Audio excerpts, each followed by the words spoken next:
How is your fundraiser going this year? If it's anything less than amazing, it's time to talk to Shawn Murphy at FanPledge. No product to sell, nothing to deliver, and guaranteed results. Raise at least 10% more than your current donation based fundraiser, or it's free.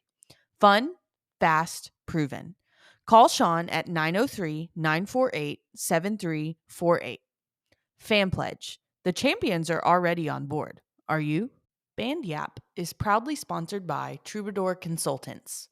When it comes to planning group travel for your fine arts program, look no further than Troubadour Consultants.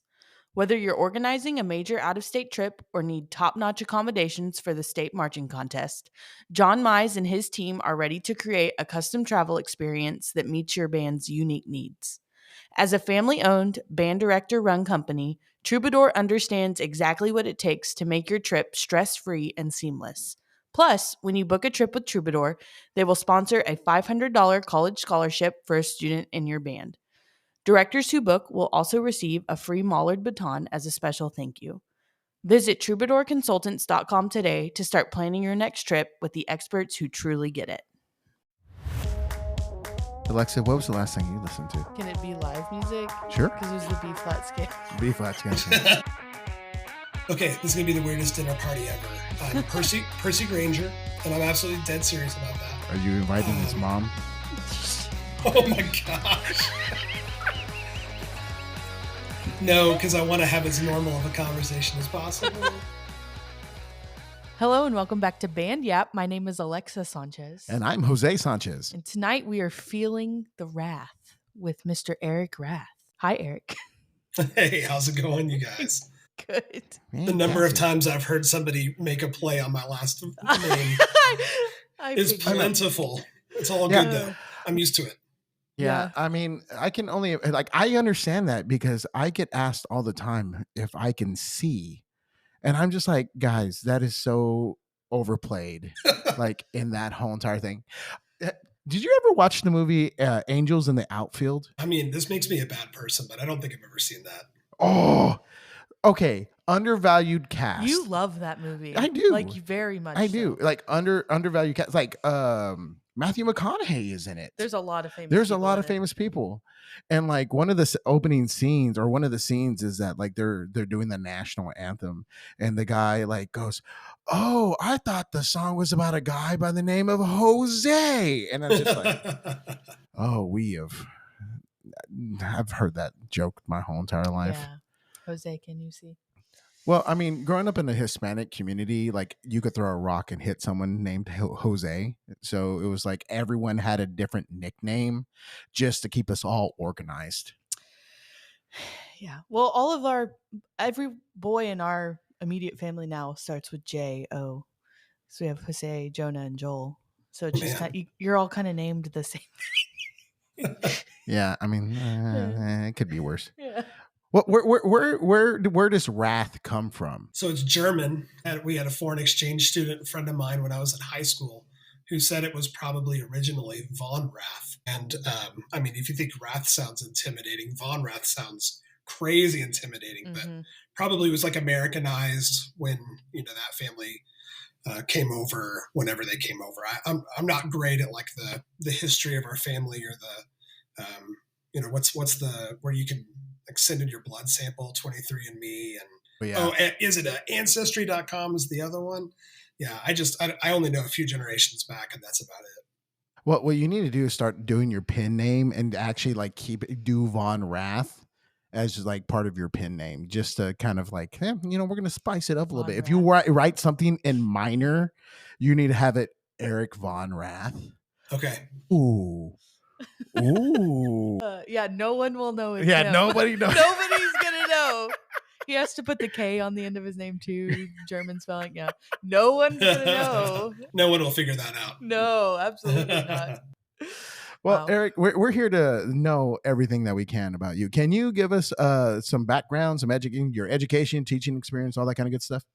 Sure. Yeah. Starting year 25, or we have started. I'm in year 25 now, teaching and music education. I grew up in Tulsa, Oklahoma, son of professional musicians, and they're actually from West Texas, and they met in the orchestra at West Texas in the early 60s. So when I started looking for a school, they weren't thrilled with what I was looking for, or they weren't thrilled at where I was looking. And so they said, hey, go out to West Texas. We still had family in the area at that time. And I wanted to get away from home, but I wanted to not be, I wanted to still have some roots and some connections. So my granddad was here. He and I were very close. And I thought, okay, I could go do this West Texas A&M thing out here in Canyon.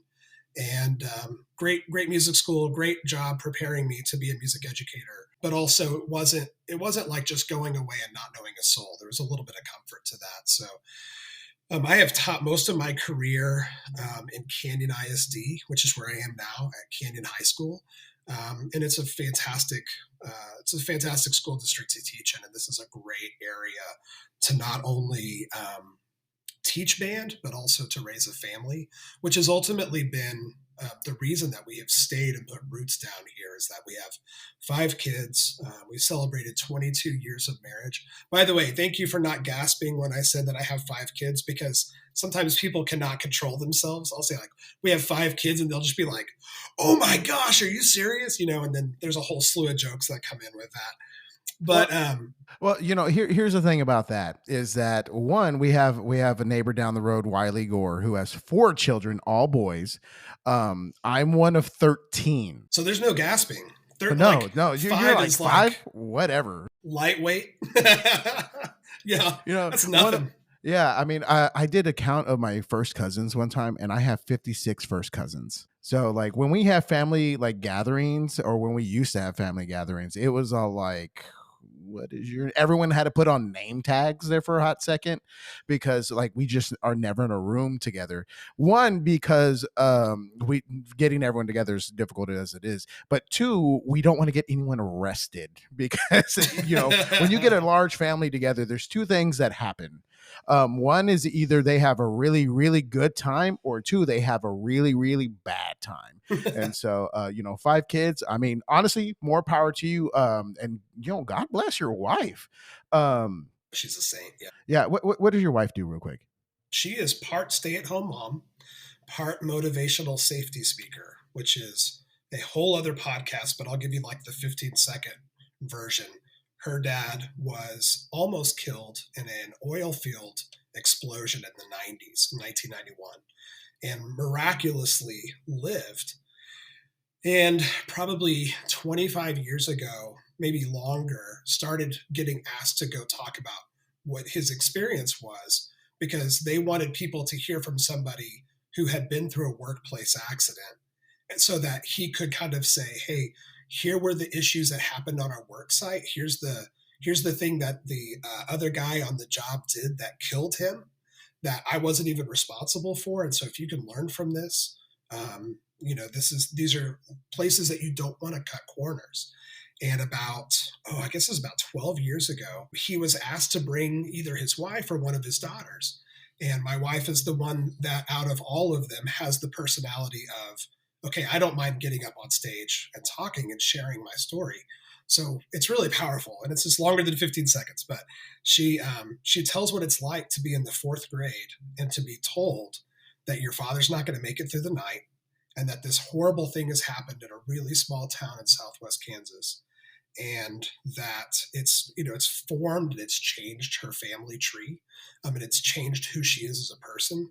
So we kind of expect to hear from somebody who is there firsthand, but she has a unique opportunity to share what it's like when this happens and you're responsible for your daughter at home having to go through that. Her father was not at all at fault, but he was just kind of, I don't know, collateral damage doesn't seem like a strong enough description, but even though he wasn't at fault, it still very much affected the family. So now what she does is she goes and she talks to these guys who are oil field workers, blue collar industry workers where job safety is huge. And she is a reminder that they have family at home who expect you to come home and to be safe on the job. So when she's not doing that, flying all over the place, she flies out tomorrow, for instance. She's here being the most amazing mom on the planet, but also being an incredible band spouse and supporter of what we do at Canyon High. Yeah. Well, we're gonna take a huge detour on this, because like I mean you know this like band spouses, they are the unsung heroes of what we do, and like so many ways. And I'm fortunate enough to work with my wife, and she tolerates me. I tell people all the time, my boss sits right behind me, and so what has that done to your family dynamic with like the realization of like something that deeply entrenched in her life, and like how has that helped shape your family? Um, that's a great question, and I'm not sure I've ever really considered that in that specific set of terms. Because it was not something that I experienced. There was kind of an element that it's more about what it has done to her immediate family. That'd be a great question to ask her, and I'm sorry I don't have a better answer, but I Oh think no, there's you're good. probably things that manifest themselves in our lives that are sort of the fallout from that. I know I will say, and I don't think you'd mind me sharing this, but my father in law, her dad, is pretty heavily skin grafted and has some physical disabilities, although he's very youthful and spry. But one thing that he'll kind of talk about is that he wants to be able to get in the floor with his grandkids and wrestle and play. And he's not in a position to do that. So there's a lot of things like that that kind of exist, and we've learned to accept them because that's just been our life for these 22 years as a married couple and as parents. But there are these just kind of unintended consequences that come out of that that are just part of who we are and what life looks like. Yeah. That is a true like powerful story, because like, and you might not see it from like the inside out, but looking from the outside in, like for me, I can only imagine how much that made a like a situation where your wife made huge points to have the quality time with your children, and like almost kind of, I hate to say force, but like gave you the opportunity to have those moments with your kids, being like a band spouse, because like you're very talented in a lot of ways and you've been very successful. That family and having children sometimes comes second to the job, and because of your wife's experiences, and like stop me if I'm wrong, probably kept you a little bit more grounded in the aspect of keeping your family involved and tethered into everything that you do, so that way that dynamic is always something that's very special. I think that's a really good read on it, Jose. And I think there's a lot of truth to that.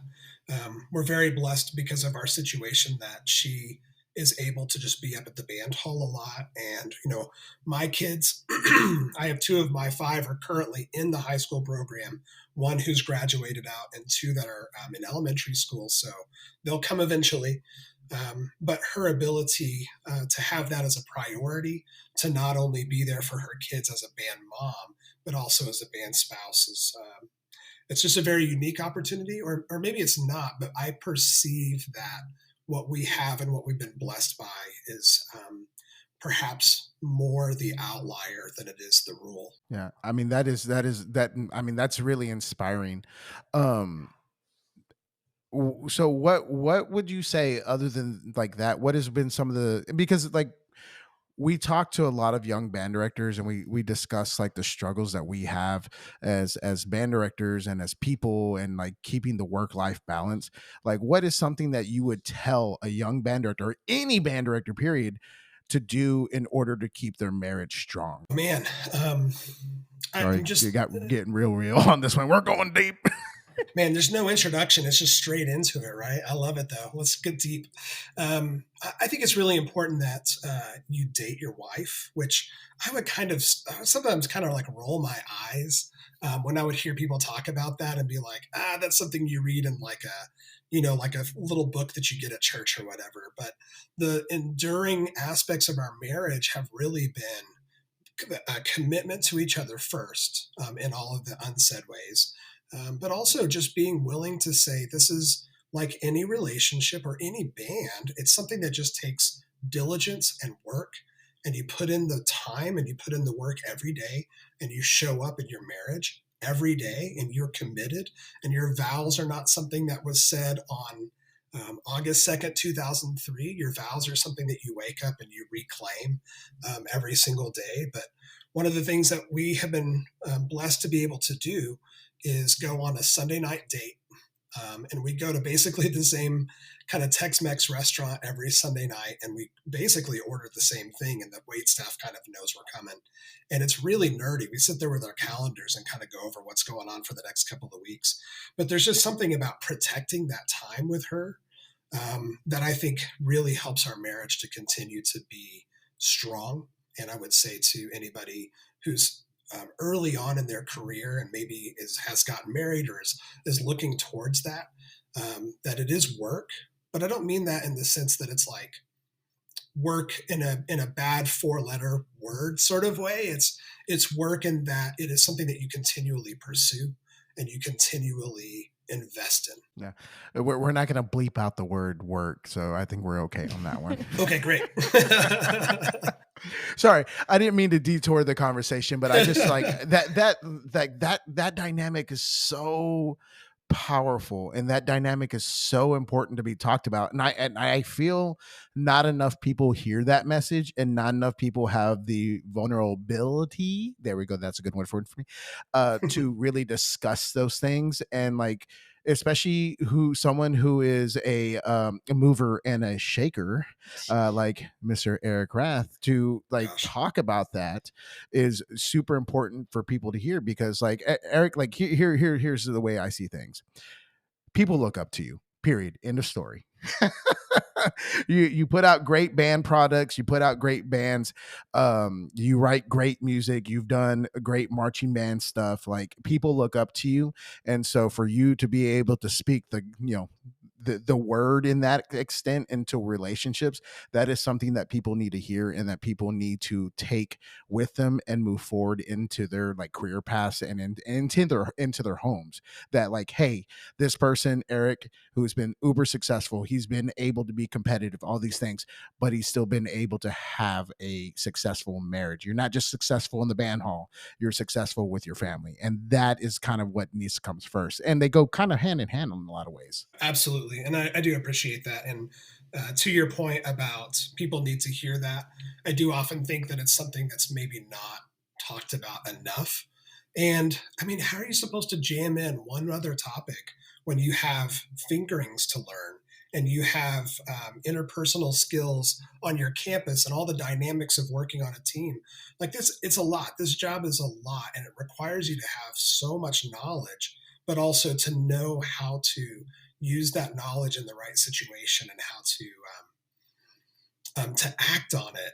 And we often don't touch on things like, okay, you want to make sure that you don't burn out. Like, let's talk about what that looks like. Because I think sometimes we're afraid to talk about that topic, or we don't know how to like approach that topic. And things like, how do you have a successful marriage? How do you leave the job behind when you get home? And by the way, if anybody has any ideas, I'd love to know, because it's something that I absolutely struggle with. I mean, I can already tell you how many times I've played what we need to get done in tomorrow's rehearsal in my head, and I'm off the clock for the night. But I think those are all valuable conversations. So how do we have them? I think this is a great forum for those sorts of things. And I also think it's really valuable that you're starting to see more TBA, TMEA, Midwest publications, people posting about this on social media. Like, if this is a job that you are going to be passionate about and pursue, it is going to have to be in relation to the other things that are important to you. And it cannot be a Death Star tractor beam gravitational pull that sucks the life out of what you want out of your life. And I say that not as somebody who's figured it out, but I say that as somebody who has failed a lot at that sort of thing and started to figure out, oh, if I course correct in this way, things are healthier.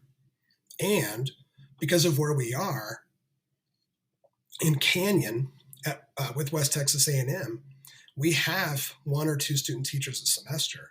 So what has ended up happening is they get to know Kayla, they get to know our family, but we also get to have those conversations as they're entering this profession of, okay, how do you keep priorities in line? How do you turn the job off at the end of the day? How do you have a successful marriage?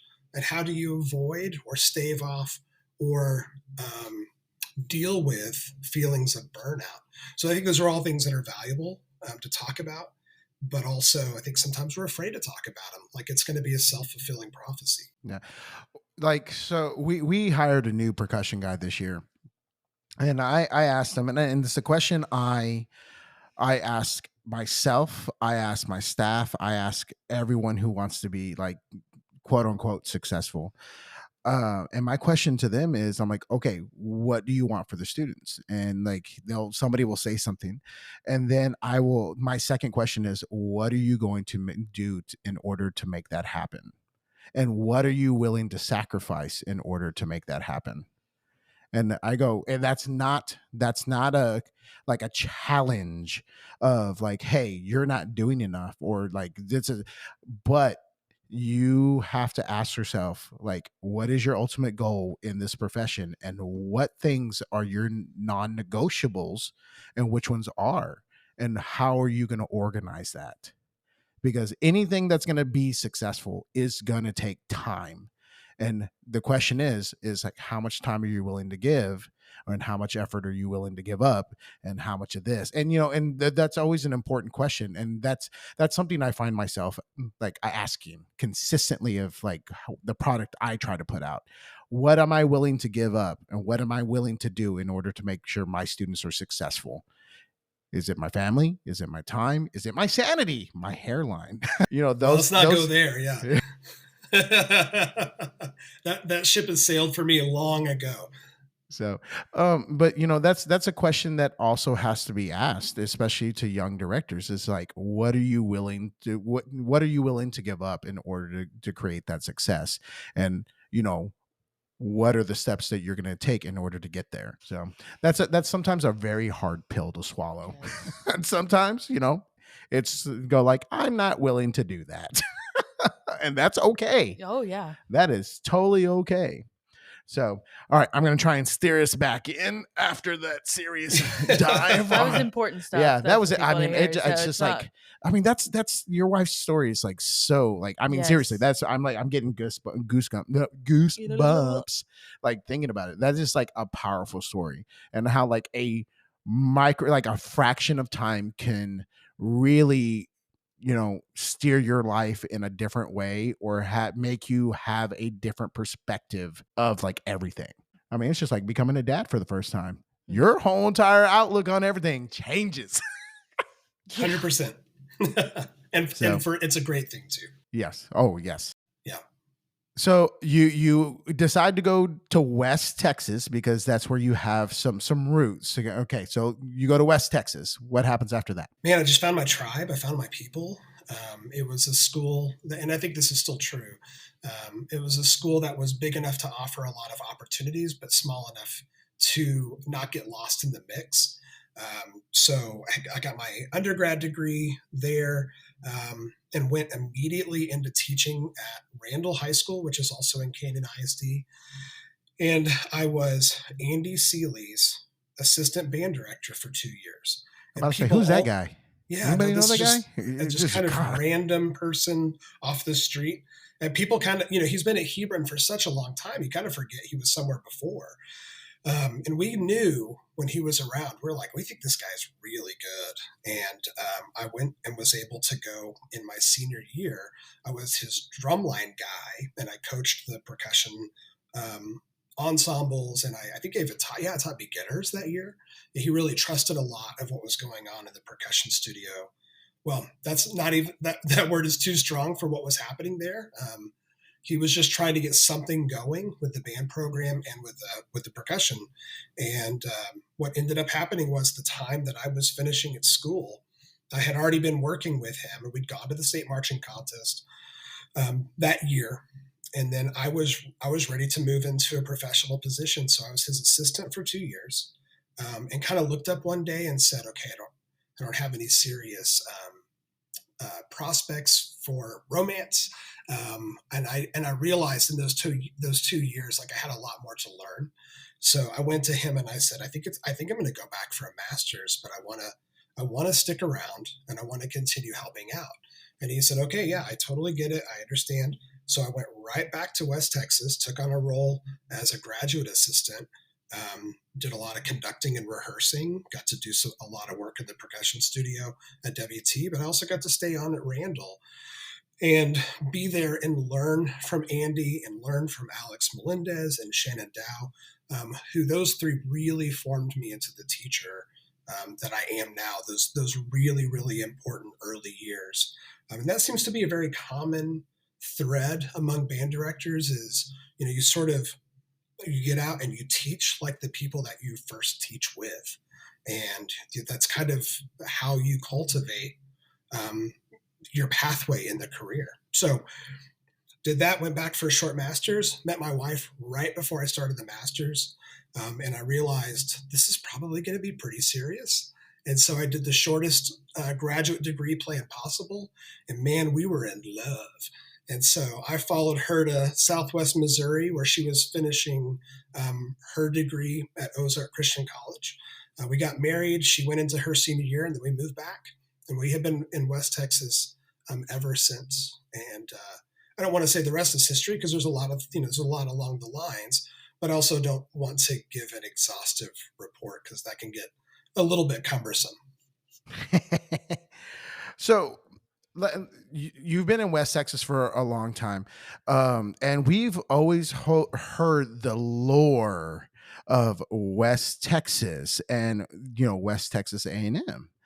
Can you tell us how West Texas, since you've been entrenched in that community, West Texas A&M specifically, how that has kind of set the landscape for West Texas, and if not, the whole entire state of Texas as a whole? Yeah, and I think it's also worth mentioning that with Texas Tech south here of about an hour and a half, I think there's a lot that has been shaped in West Texas by both of those schools specifically. There's a lot of very proud Red Raiders in our area and a lot of very proud Buffs in our area as well. But I can't necessarily speak to that because I didn't go to school there. But there's a good kinsmanship between directors who went to Texas Tech and directors who went to WT. I've got a lot of really good friends who are Red Raiders. But what I have realized over the years is it's not just a West Texas A&M thing, it's a West Texas thing. There is definitely like a pull yourself up by your bootstraps sort of mentality here that if you are going to live where it is flat, the wind is ridiculously windy, windier than Chicago. There's no water. You're hard pressed to find trees. And the main city in the Panhandle is the Spanish word for yellow. Like, you have to be pretty resilient if you're going to live here because a lot of the landscape is not conducive to where people would settle. So there is an element of like, okay, we're all here together. We've kind of chosen this crazy, almost Wild West sort of environment to be in. And there's a lot of bootstraps. There's a lot of like, we get up in the morning and we do the things, and it is unique in that there are very much blue collar, oil field, refinery. Pantex is here. Bell Helicopters in the area. There's a lot of places where people just work with their hands and they get their hands dirty, and it's good, honest work.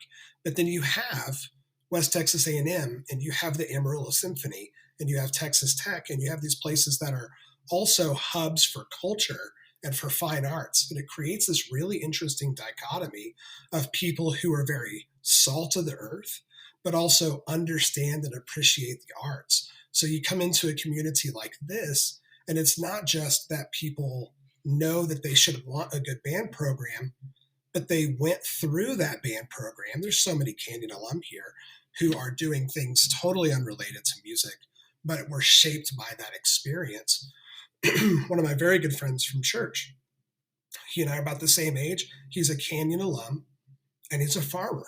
Actually, a couple of guys that have that same job description. These guys, they loved their band experience. And it's just one of the seminal things about them being who they are. But they have gone back into the field to make a living harvesting and planting and doing the hard work. And yet when you talk to them about like playing in the symphony, they fully appreciate that and they understand that and they want their kids to be a part of it. So there's so many like unique aspects to what has happened here.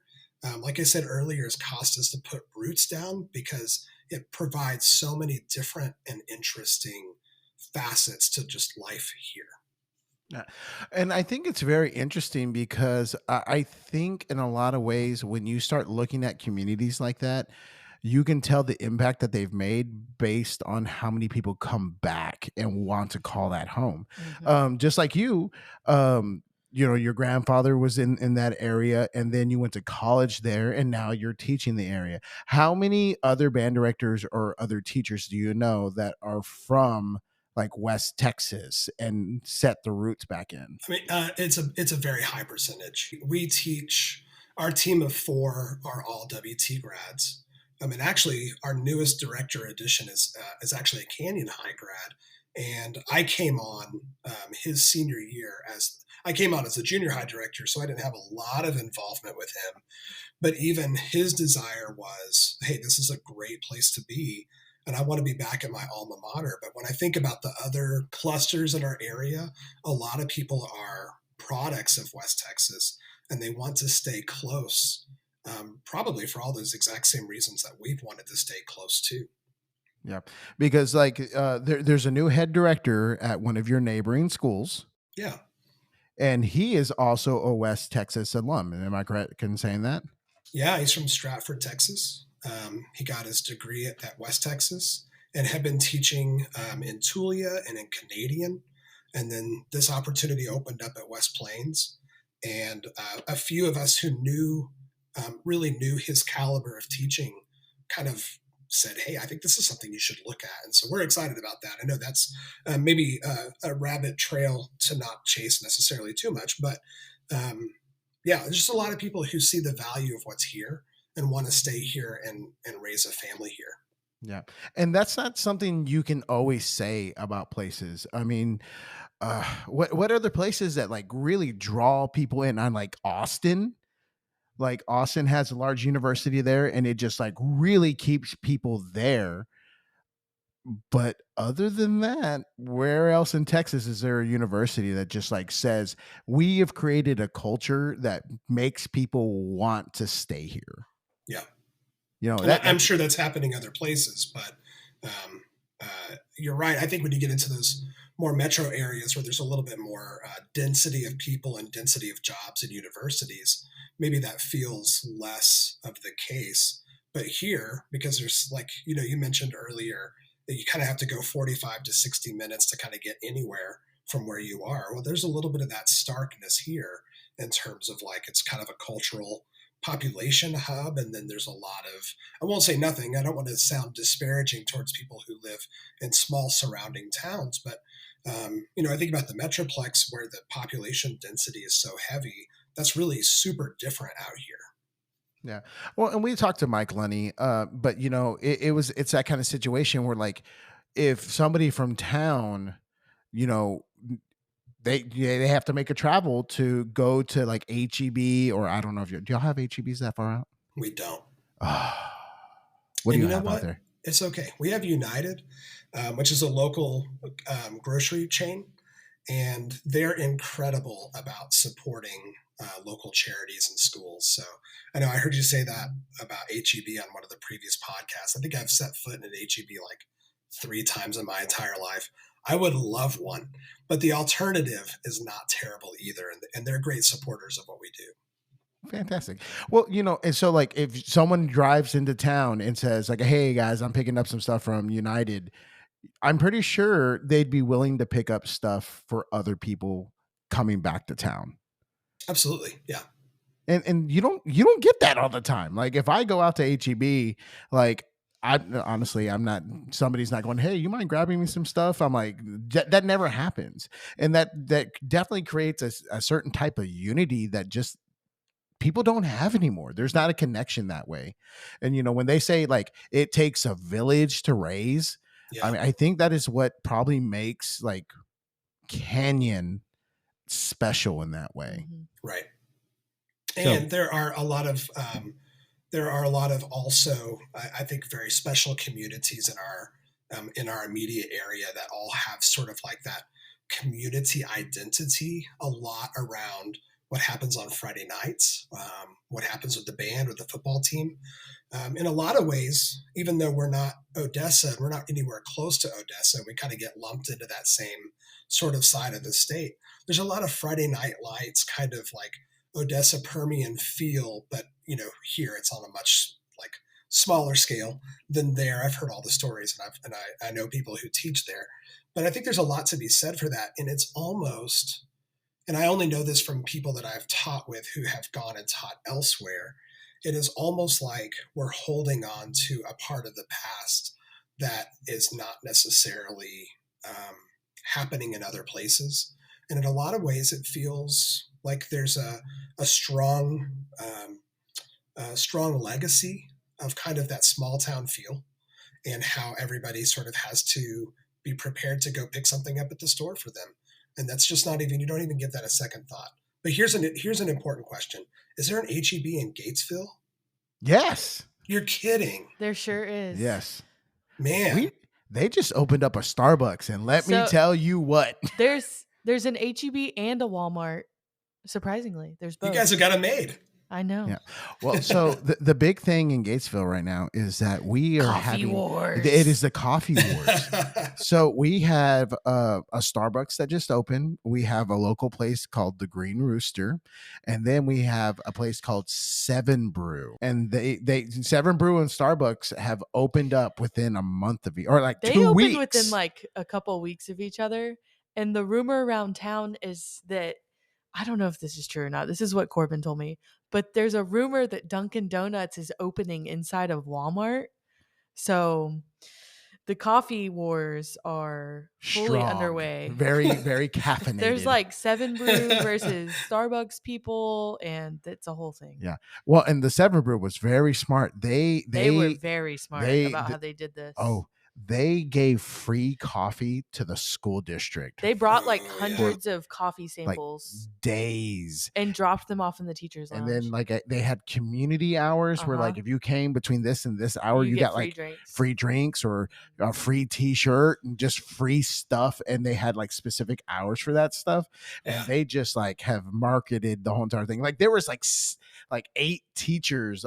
Like there's pictures on like the website or on the Facebook. It was on the news. Yeah. Well, there was like a line of teachers wearing Seven Brew T-shirts today. Yeah. Wow. I saw that. Yeah. Like it is intense. I'm like, oh man, if I grab my Starbucks, I better put it underneath my shirt. Like, oh my goodness. Well, today was pumpkin spice latte day, and I said something about it this morning. And so Jose was like, we have a Starbucks now. Like, I can go get you a pumpkin spice latte. And so he walked in, and like the whole staff like got a drink. And so it was kind of funny walking in with all the kids, and it was like, yeah, we went to Starbucks. We didn't go to Seven Brew. Yeah, like shame. One of our trumpet players works at Seven Brew, and yeah.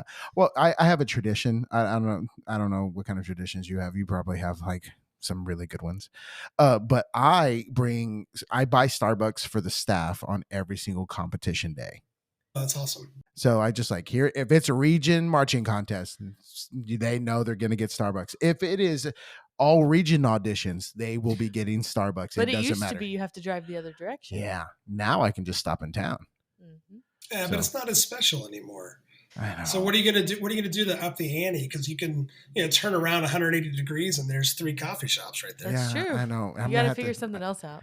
I know. Tammy Goss, like, and the hot dog game. Man, they put everybody changer. else to shame. I know, like with their crock pot of chili dogs cooked in chili. Yep, that's a win. That's a win. So let me ask you this: because what makes Canyon ISD so special? Because not just one, not just 2, but all 3 of the music programs there are phenomenal. So what makes Canyon ISD so special? Well, I mean, it just comes from the top. Where we have great district level support for the arts. And that doesn't necessarily mean that those people have backgrounds in the arts, but they understand what's important to the community. So when it comes to it, it's like we want all of these, activities, all these teams. We want all of these performing ensembles to be really good. And because there's been a long legacy of that in the lifetime of the district, who's going to walk in and let that slip on their watch? So it's a little bit of a, I don't know, what's the right word? Maybe obligation to take care of those programs. But it's really easy to say, well, we wish we had this. We wish our band hall was bigger, and our budget, blah blah blah. And I try to be really grateful with what we're given and what we have to work with.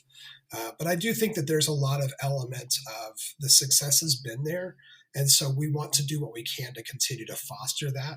And obviously, especially with Canyon being the oldest high school of the three, there's an element of there's just all these alumni around who may not necessarily be vocal in their support, but it's just kind of known that we want to continue to see success here.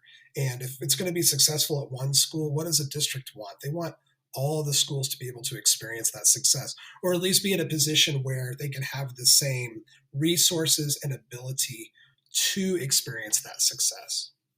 Yeah. Well, and that's always the fear is how can I say this? I mean, you said it really, really well. Nobody wants to be that guy where it falls down on their watch, Yeah. It's just principles come and go, but a good band program will stay around for a long time. Do you want to be the guy? Do you want to be the principal that messes up the band? I don't think so. No, I don't think so. Yeah. And it's break your battles because, don't do it. It's just like when a football team or any of those programs are really popping on all cylinders. Don't change anything. Okay, you were wearing those same undergarments, wear them the whole entire season. Yeah, really. That kind of thing. Don't do that. It's oh, that band kid smells real bad. Well, he's been wearing the same drawers since freshman Mr. year. just told me to. Do some of your band kids smell bad just like ours? Dude, that's just teenagers, man. That's not a band kid thing. Did you think that was unique to us? I know. I just want to. Oh, I want to okay. make sure everyone lives the way I live. They do. I'm sure We'll have that these, they do.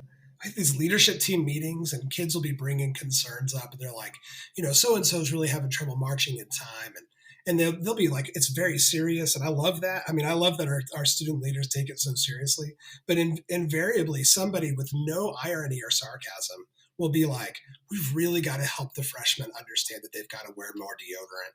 And I just I have to stifle a laugh because they take it so seriously, to the point where our brass captain last year went and bought every travel deodorant that was at Walmart and started passing them out to the trumpets. And bless her for doing that. But no, I don't think that's just band kids, man. I think that's teenagers. I think that's kids. Yeah. So our band boosters have agreed to support the hygiene shelf in our band hall. Well, it was started by the leadership team. It was started by the leadership team. We were in that meeting, actually. The leadership kids decided to start a hygiene shelf. They have actually, it's really cool because they have lots of good stuff in it, because they have Tide pins and Band-Aids and all sorts of stuff. But they do have deodorant and different things in there. We have a really fantastic relationship with our athletic trainer, and she brought the little single serves of Pedialyte. Oh yeah.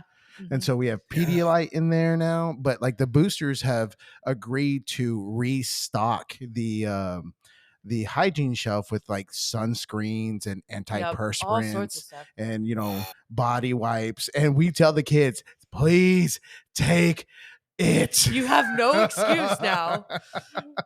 Yeah. Grab and go, guys. Get your pass off done. Make sure you wear the right shirt, and please go see the hygiene shelf. Yes. Yeah. Yes. Oh, I need to put that. So I'm making a game day. Yes, you do need to put So that in. do you have a game day like do's and don'ts guideline? Oh yeah, of course. Okay. So I'm doing the whole entire thing. The night before game day, do this, the day of game day, and going through all my checklists. I need to put in see hygiene shelf in the game day prep. That one needs to happen. Or bring your own hygiene shelf. Please, see your own- please, Yeah. sanity. Yes. I think they put the little pre toothpaste toothbrushes in there. Have you ever seen those? Yes. Oh yeah, they like the single use. Yeah, like travel ones. Yeah, I think they bought some of those, and I think they're in the hygiene shelf. Smart.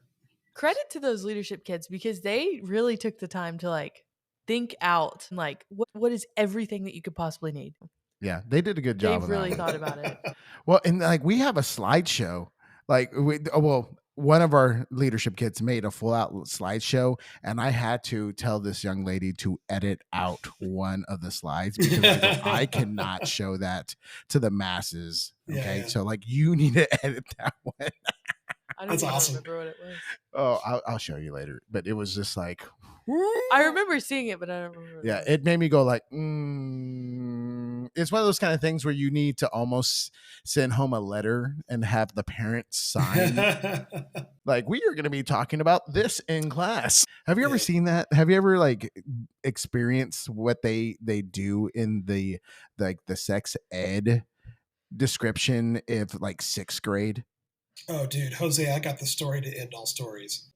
I mean, I obviously have not seen anything since I was in that class, but when I was teaching in the Randall cluster, and we were starting to grow, so we had multiple campuses. And this is before West Plains opened, like well before that.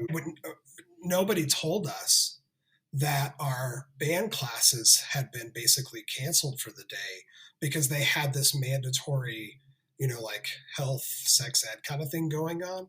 And they needed to use a couple of the large spaces. So the band hall had like all the boys.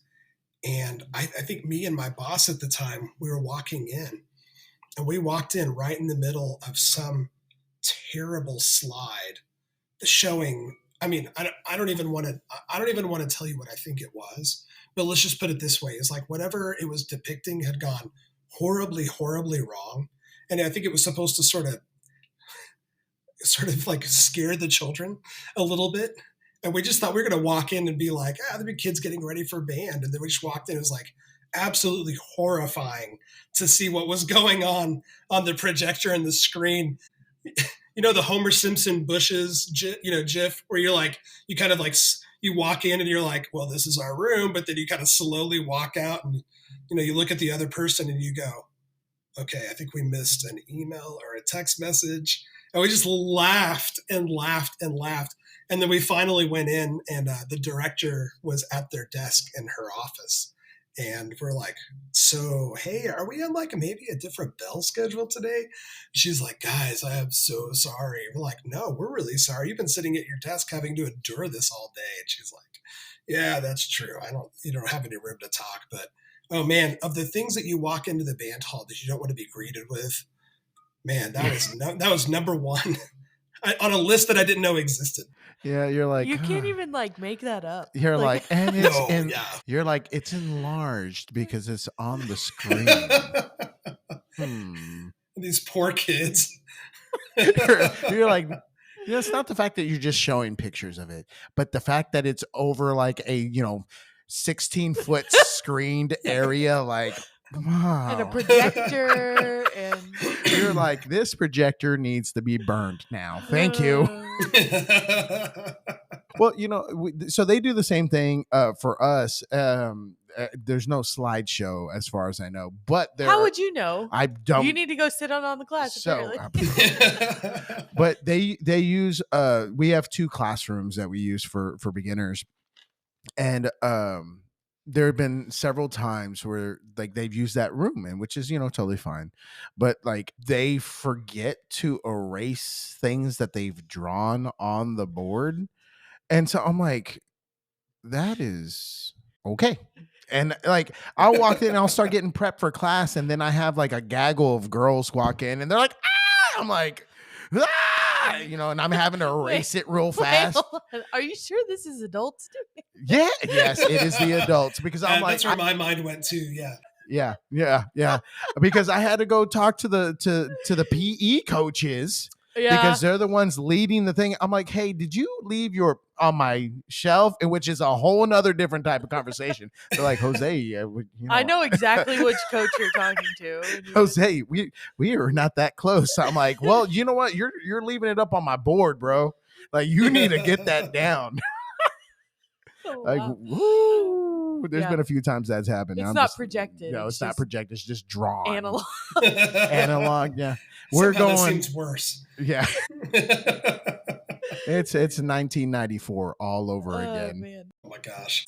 That's something. Yeah, that is something. It's just like speaking of band halls. Yeah. So like you Nice segue. Great job redirecting the conversation. Well done. So you've talked about this, like the culture that the ISD has. Like, what are some important things that you've done to establish the culture in the band hall that you have? Oh, yeah. I think the biggest thing that we talk about, well, I mean, that's a several bullet point kind of answer, but one of the starting places is we just really focus on process, and we focus on making every rehearsal and every day count and making the reps count. And we're obviously entrenched in marching band, so probably that's going to be where my mind goes most likely. But instead of being like, well, we want this, we want the success of this number at this contest, or we want to make finals at this thing. You don't really have control over what a judge's panel says about you, but you have all of the control in your band hall, and you have it all in your practice field.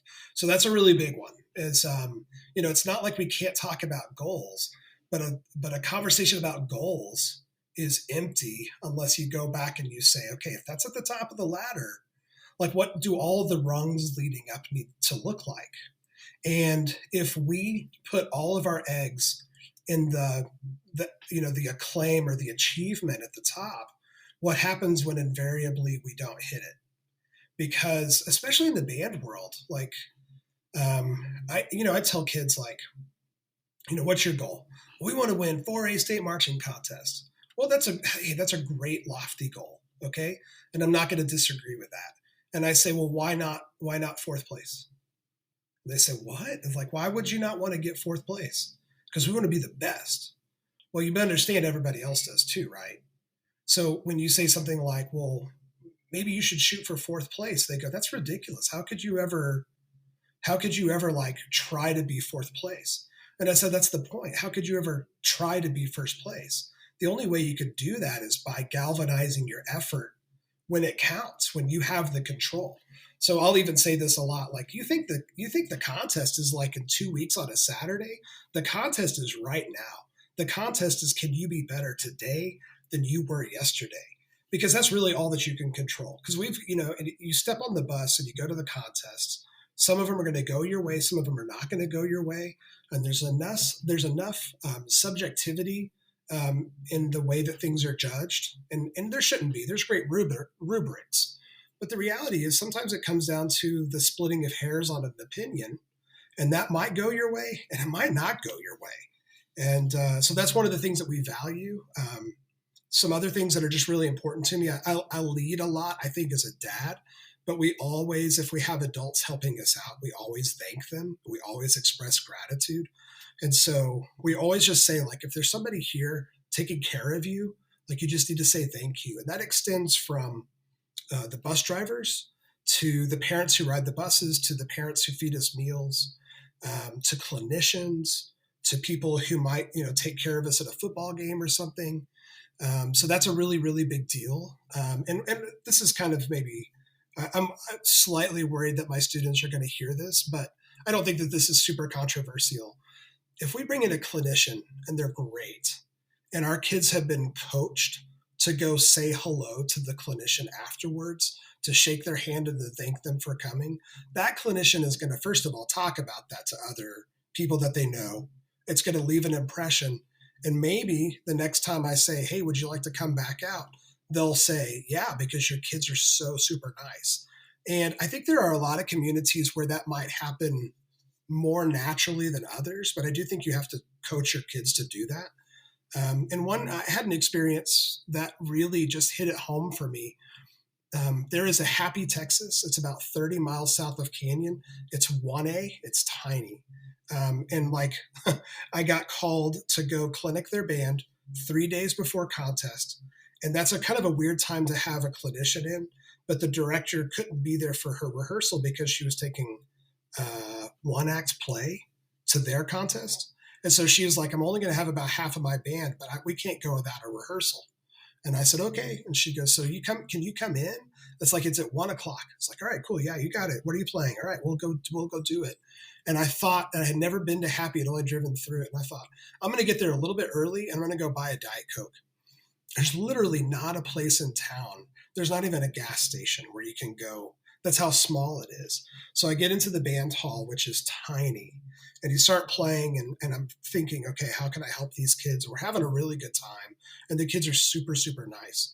And at the end of that clinic, a few minutes before the bell rings, every single kid got up, formed a line, and one-on-one thanked me, shook my hand and thanked me for coming. And I would do anything for that director, and I would do anything for those kids because they didn't just play well, they did, and they didn't just rehearse well, but they made a point to say, thank you, Mr. Rath, for coming. Thank you, Mr. Rath, for coming. And so especially after that happened, I was like, man, that's got to be one of our core values because it's such an impression that we're not just wanting the adults to think well of us, but like and I'm sure like you do too, like you just think about like, I know that these kids are not going to play their instruments their whole lives, and they're not going to be in a band their whole lives. So we need to prepare them for life after high school. And what that needs to look like when we're band directors is we're preparing them to be people who are grateful, people who express thanks, people who are responsible, they have accountability, all the things that we preach. Like that's ultimately what kids get more out of band than anything else. And yeah, they get to do it with their friends and they got to play some cool music and the saxophone is cool or whatever. But I mean, that's such a huge thing to me is like, what do they become? What kind of adults do they grow into? So those are two really big core tenets. And we could get off into like little tangents about leadership or how older students take care of younger students. But those are some things that are very important to me. And so they're a big part of the culture that we have calibrated at Canyon High. Yeah. Well, that says a lot about character, and that's something that is, I say that to the kids. I'm like, character is in a lot of ways defined by what you do when people aren't watching you Yes. or when you don't have your quote unquote adult. And that's why, like, man, junior high kids with substitutes. Ooh, I don't know if anybody else has ever experienced that, but character runs real low Yeah. on junior high kids and with substitutes. High school kids have started figuring it out, but like, one, who doesn't like feeling valued? Right. like who doesn't like a pat on the back? And like I've kind of changed a little bit of my approach this year with my group. We were talking about this earlier, but like my high school marching band is like 50% like freshmen. And so therefore I am trying to facilitate an experience of rehearsal that is more on the positive side versus the critical critique. And so like finding ways to say the thing I need to say in order to make them better while making them feel good about themselves. So like, always making sure, hey, you're doing a great job on this situation, which in turns makes this other thing you're doing not look so good. Things like that. Like, hey guys, you are sounding great, but our visual tone is not doing the thing that is, being replicated with our tone quality for my ears. So like we need to make an adjustment for that. Just things like that and finding ways to give them like pick me ups versus, hey, you're not doing that correctly. Yeah, yeah. Well, or one of the things that we say when because I grew up with the Tim Lotzenheiser. You have like the Oreo cookie praise, correct praise, and then I read something a few years back that said that's so prevalent that students now they have figured out that if you're praising them, it's only as like an introduction to a correction. And so what I've started to do is just first of all, and I'm probably not the world's best at this, but first of all, it is okay to just say, hey, you looked great on that, period. And not be like, and so, but could you also fix this? Because then the moment you bring up the critique, it becomes kind of like the positive was insincere. And Mm-hmm. so what we try to do is think about, okay, that was better. And then here's the next step. So I told a student at our drill day on Saturday, hey, you did a really good job with this, because I know a staff member just told you to try to do that. And they're like, thanks. And I'm like, cool. And when you're ready, the next step is this. And they're like, okay, cool. So it was like you're saying, like everything was positive about that. And the kid got the props for doing it right. But he also got to hear like, okay, cool. The next thing is, and then Mr. Rath's going to jump on how well I did on that too, instead of it being like black or white or like this or that, kind of thing. Giving them an opportunity to elevate to the next level. Yeah. So, and that, because our group is so young, I've been having to be a little bit more creative in that. And I have found, for me personally, rehearsals have been more pleasant. Oh yeah. Like the kids are working harder. Like I've told my staff, I'm like, this group is like working really hard, and we've had a series of good rehearsals. When's the other shoe gonna drop? When are we gonna have that bad rehearsal? Now I'm like on edge and going like, I'm like waiting with anticipation. Are you a Rocky Horror fan? Do you like that musical? I have never seen it. I know. Listen, I've seen the things that I really, really like. And then I have slept through a bunch of things that my kids were going to watch. And then there's just other stuff that doesn't interest me. The Rocky Horror thing, like I think it was on really late on TV when I was a kid. And I was just like, what is going on? But then I went to go see a movie at like 10:30 at night on a Saturday. And it was not Rocky Horror. It was probably whatever was showing in 1990 or whatever. And as I walked out of my theater, here comes the Rocky Horror Picture Show like crowd. Do you know what I'm talking about? Like the shadow cast. It's a whole subculture thing. Yeah, I mean, you just said words that I've never even heard describe that. And so I'm like walking through and I'm like, wow, these people look scary. And like, am I about to get jumped? And I just realized, later on, somebody was like, well, they're just there to have a good time. But I was like, I don't get this at all. So I am so sorry to tell you, I've not even tried. Well, are you a fan of meatloaf? Not the food. The singer. I'm a fan of both. Yeah, can it be both? Do you like a good meatloaf? Why can't it be both? Well, I think meatloaf is disgusting. I'm sorry, you guys. Oh, all right. End the podcast. Hey, thanks for having me on. I had a great time. Appreciate you guys. Okay, doing how the about Lord's work. how about the singer meatloaf? Yeah, I mean, it's fine. I had to explain meatloaf to someone the other day because I was singing I would do anything for love, but I won't do that.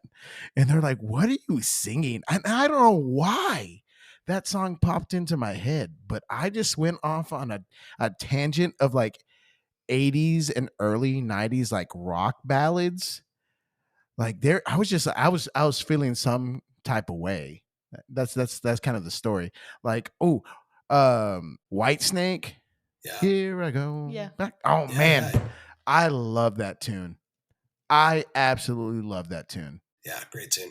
Do you have a favorite like rock ballad? Man, Don't Stop Believing by Journey. Is that a rock ballad? Does that qualify as a rock ballad? I don't know. It kind of suits it.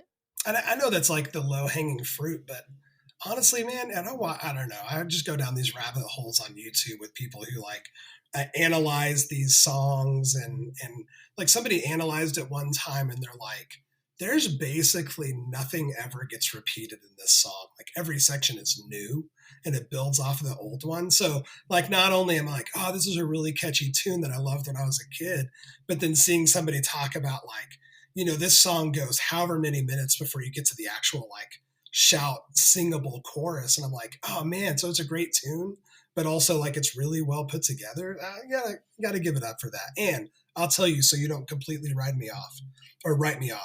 I do dig that one Meatloaf song. It's a good song. I don't know if we can still be friends or not, but that song that's a banger. We can still be friends. But I just like, I don't know. I just went, every rose has a thorn. Like, oh my goodness. I seriously, there was like a lunch break where I just played rock ballads because it was the day. Yeah, man. It was the day. They don't make them anymore, which really makes me sad. No. Yeah, it was a special time in Yeah. music history. History. It's Yeah. staying there.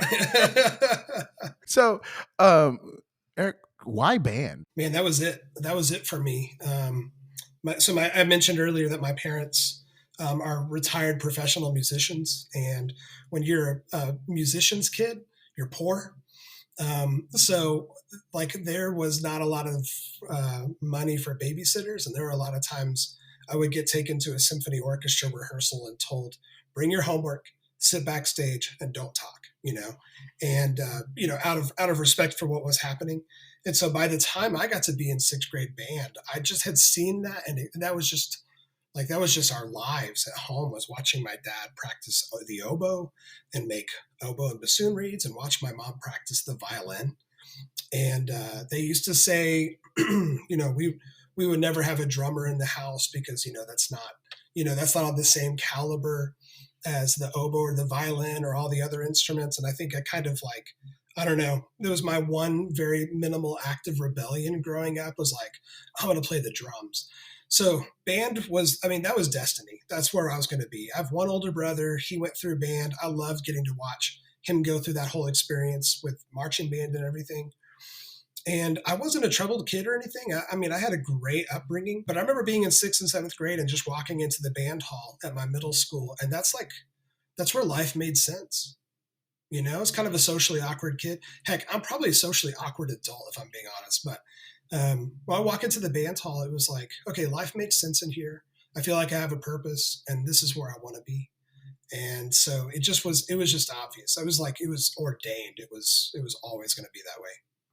Well, I think your parents actually kind of christened you into that, honestly, For sure. by telling you, sit in the back, don't talk, and bring your homework. Yeah. That is such like a percussion thing. Well, yeah, Sit I in the never even back. thought about that. Yeah, you got to be super patient and then play like 3 triangle notes and not miss. Yeah. That is such a they kind of cornered you into the percussion route, because that is exactly what you expect out of a percussionist in a lot of ways. Right. Like okay, you're doing your homework, you better not miss that entrance. I've missed plenty of entrances, but yeah, no, I understand the assignment. I know that some percussionists have been known in a symphony orchestra situation to bring a book and just sit back there and just read. I'm gonna be real. I did that in college one time when I was at MCC. I read Harry Potter. I don't remember what we were playing. I played timpani, and I didn't have that many notes. Yeah, and he never said anything about it. You had a B flat here and an E flat there. I don't even remember what it was, especially like to play that little timpani. Yeah, it's like playing tuba in New World Symphony. You get like 7 notes. Yeah, whatever it was, like the wind players couldn't play it, so therefore I just sat there for a long time while they learned their parts, and that is like the worst thing. I've known some percussion directors, that is their test for placing percussionists, is that they'll just line the kids up against the wall and just say, stand there. Wow. And then time them. And the kids that move or fidget are the kids who like are eliminated from the percussion consideration. If I could get down with that, but I definitely know what they're going for. Yeah. I mean, that's a lot of patience. But, if you're in a situation where you're lucky to have someone pull your percussionist, great. I can only, single directors, unfortunately, sometimes you got to do what you got to do. For sure. Yeah. Because you've never done anything that you weren't supposed to do in the back of a band hall, correct, Eric? Never. 100%. Always well behaved. Never found mischief. Never missed an entrance because I was playing on my phone. So yeah, no. So we our upstairs area, we have a small upstairs area in our band hall. And we tell people we have an elevator. We don't. But that's where our percussionists put the drum line away. They have carriers up there, all that kind of stuff. But if you go into our upstairs area, there are holes all in the ceiling. You want to take a wild guess where those holes are from? Oh, I don't have to even say it. You know that I know the answer to that. It's just like, you can't leave them alone. You can't leave them alone for 1 second. No. Yeah. So were you the best musician in your band? Yes. And there were several. It was not a great band program. In fact, I teach a lot of the way I teach is to prevent that sort of experience from happening in my band hall. So the bar was not very high, but yes, I think that is not also an egotistical thing to say. I just think that there were not a ton of kids I was the only one who took private lessons. My parents, I think they realized pretty quickly that I was going to be like all in on band. And so they knew that the band program was not very strong. And they had a percussionist in the symphony he was a true freelancer.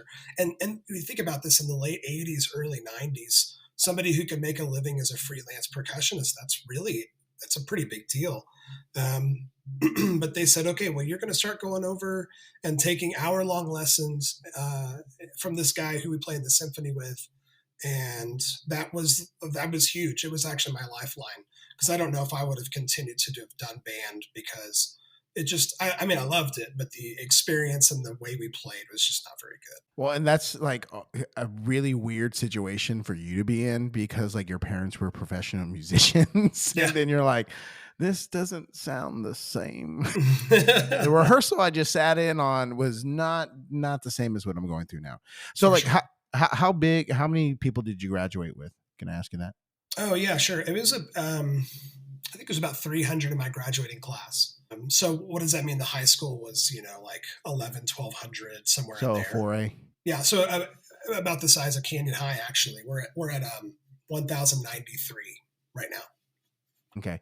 Yeah. So how else has that situation kind of molded the way you approach like teaching in band? I had really good men who were my band directors. They were good people. I don't feel like they were especially knowledgeable. And I think that's kind of a byproduct of maybe that area at that time. Because I don't mean to disparage them. I really do think they were doing the very best they knew how to do. But it made me very clear about, like, I don't ever want to walk into a rehearsal and not know exactly what I want to get done. Like, I don't want to be the reason the band does not achieve or reach success that day. And I feel like there were times when I was growing up that, first of all, we might not have even played our instruments that day, just kind of based on the whim of the director. You kind of hear kids talk about that, like, are we playing today? No, we don't hear that where we are, but I know people talk about it enough to know that it's a thing, right? But I always want to make sure that I'm like hyper prepared for rehearsal, and that I can answer questions. And if I can't answer the question, I know where to find the answer to it. I can get back to the kid. So there are just places like that where I'm like, I'm not going to let this slip into what that was, because I want to give kids something that I wasn't able to have when I was their age. Well, and that's not everyone has that like perspective. I'm like, okay, I'm gonna make this situation the best I can, because I want to facilitate that experience for every single kid that I come into contact with. And that's like something that is very, very self-reflective, and I wish more people had those opportunities to kind of go like, what do I need to do differently to make sure that these people over here have the best experience? Yeah. Well, I don't know if you know Doug Fullwood very well. He'd be great for this podcast, by the way. Much more entertaining than I am. But he posts on the band hacks. That's him. That's Doug's Facebook group, and he just posted it the other day. But I say this all the time, and I say this to our staff. Would you want to be in your own rehearsal? Like, are you leading a rehearsal that you as a kid would be like, I'm excited to come to band today? Or maybe not even excited, but like, this is going to be worth my time. This is going to be valuable. And that is one of those things that I just take into the classroom every day. Is like, if I'm not having a good time in rehearsal, I guarantee no one else is having a good time in rehearsal. So how can I get stuff done, but not be so demanding that kids start to like really kind of resent the experience too? Mm-hmm. Well, and that's always like the balance that you have to like fight. It's like, okay, is this a fun place to be? And like, where's that line, because we've all been in a rehearsal where the fun has derailed all productivity. Yeah. And then we've also been in rehearsals where it is like, you're in the trenches and it's slinging the mud, and it's those neither one of those experiences. I mean, one is more pleasant than the other, but like those are both things that like derail like the experience and like eventually the end product in ways that are just like, ugh, like, God, we could have gotten so much more done. Like for example, for us, like last week, we were very mindful of the heat, and we spent our first hour of our Monday night rehearsal indoors. And I told the kids, look, hey, we're gonna stay inside for an hour because it's hot, and I'm not gonna put you guys through that because that's miserable for y'all. And they were like so appreciative. I go, but we got to get things done indoors and do what we can do. And they're like, okay, let's get after it. And like the way they shifted that, the fact that I told them I'm going to take care of you and I'm going to take that moment to do that, but we still have to be productive. Yeah. They worked harder for me than if I would have forced them to go outside and like Absolutely. suffer through that. I mean, and we talked about this before we started recording. So like you had one heck of a day, didn't you? Yeah. Yeah. It was a pretty wild day. Yeah. So like rain in West Texas, ladies and gentlemen, rain in West Texas. So like, your kids were probably very appreciative about how you guys handled that whole entire situation and probably the lines of communication that you had established in order to make that a productive and efficient rehearsal. Yeah. And so just a snapshot from this morning was, we're actually just not very used to it raining. And so there's kind of that, like, what you should do, but also like, I just really second guessed what the plan needed to be. And so I got input from several folks. I got input from our drum majors or captains, other staff members. And they're like, it's raining, but it's not enough that it's like it's a light drizzle. So we could still go out and get some stuff done, but we want to be very mindful. Like, we're not going to take the front ensemble because that's a lot to navigate. And there's no reason for that stuff to have moisture near it ever. But then we were like, I think we're okay to take woodwinds as long as they keep, their fingers covered and we watch the pads. And, that's a tricky thing to have to navigate. So we started at 7 a.m. We were out on our turf field and it was okay. We were getting stuff done. Don't get me wrong. Like, it was productive. Kids were doing a great job of making the most of it. But at 8 o'clock, and we go all the way until 9:05. So we go through first period with everybody. And at 8 o'clock, the rain really picked up. And I know this in my heart of hearts. If we had stayed out there and I had just told the kids, guys, we're just going to power through. We're the Canyon Soaring Pride band, dadgummit, and we're going to make this work. They would have been like, cool, got it, Mr. Rath. But at 8 o'clock when the rain picked up, I was like, why are we doing this? Like, why would we continue now that the variable has changed? And I just got on the mic and I was like, and you know what? I think we're going inside now. And I know that they needed that time to like physically, change and just kind of get reset for the rest of their classes. But hopefully things like that in terms of goodwill also strengthen them to know that you have their best interest in mind while also holding a high standard. We had a drill day on Saturday. It was going to get hot by the time we finished. We started at 8 a.m. And I don't think it's a very well-kept secret, but at the end of that drill day, we do a water balloon fight. And so there's a lot, like, that was a long rehearsal. And we got to the end, and bless our band parents, they brought out I think it was 1,500 water balloons. And I know that there was a kid that was probably second guessing band in that moment. Like, in the rehearsal, it's gotten hot and it's just like, there's no reprieve. And then we say, you guys have worked really hard. Go put your instruments inside. Let's have a water balloon fight. And that was hopefully part of the headline from that day too, is like, we want you to be good. We want to have high standards. We want you to work. We want you to have a really good time doing this. And that's a really easy thing to do. Heck, it's a really cheap thing to do too, but kids just love it. Yeah. We have this place in near town called Pappy's Foam Party. You love talking about Pappy. I love talking about Pappy. And this guy just has like a giant foam cannon, and like we decided to do that this year, and like the kids were like very hesitant at first, and then they got in, and then it was like fun and games like from that point on, on. And it's just like, Yeah, this is what band's about. Like, just fun together and doing things that are like wonderful. And so, and like those are the kind of the marquees for like keeping kids in band, is like giving them a consistent reminder of why they do that and why band is fun. You know, making music is great, but like in a lot of ways, and I don't know about you, but for me, like I look back at my experience as a band, and I don't always remember the competition. There's a lot of the competition I don't remember. What I do remember is, well, who was I hanging out? What kind of experience did I have with my friends?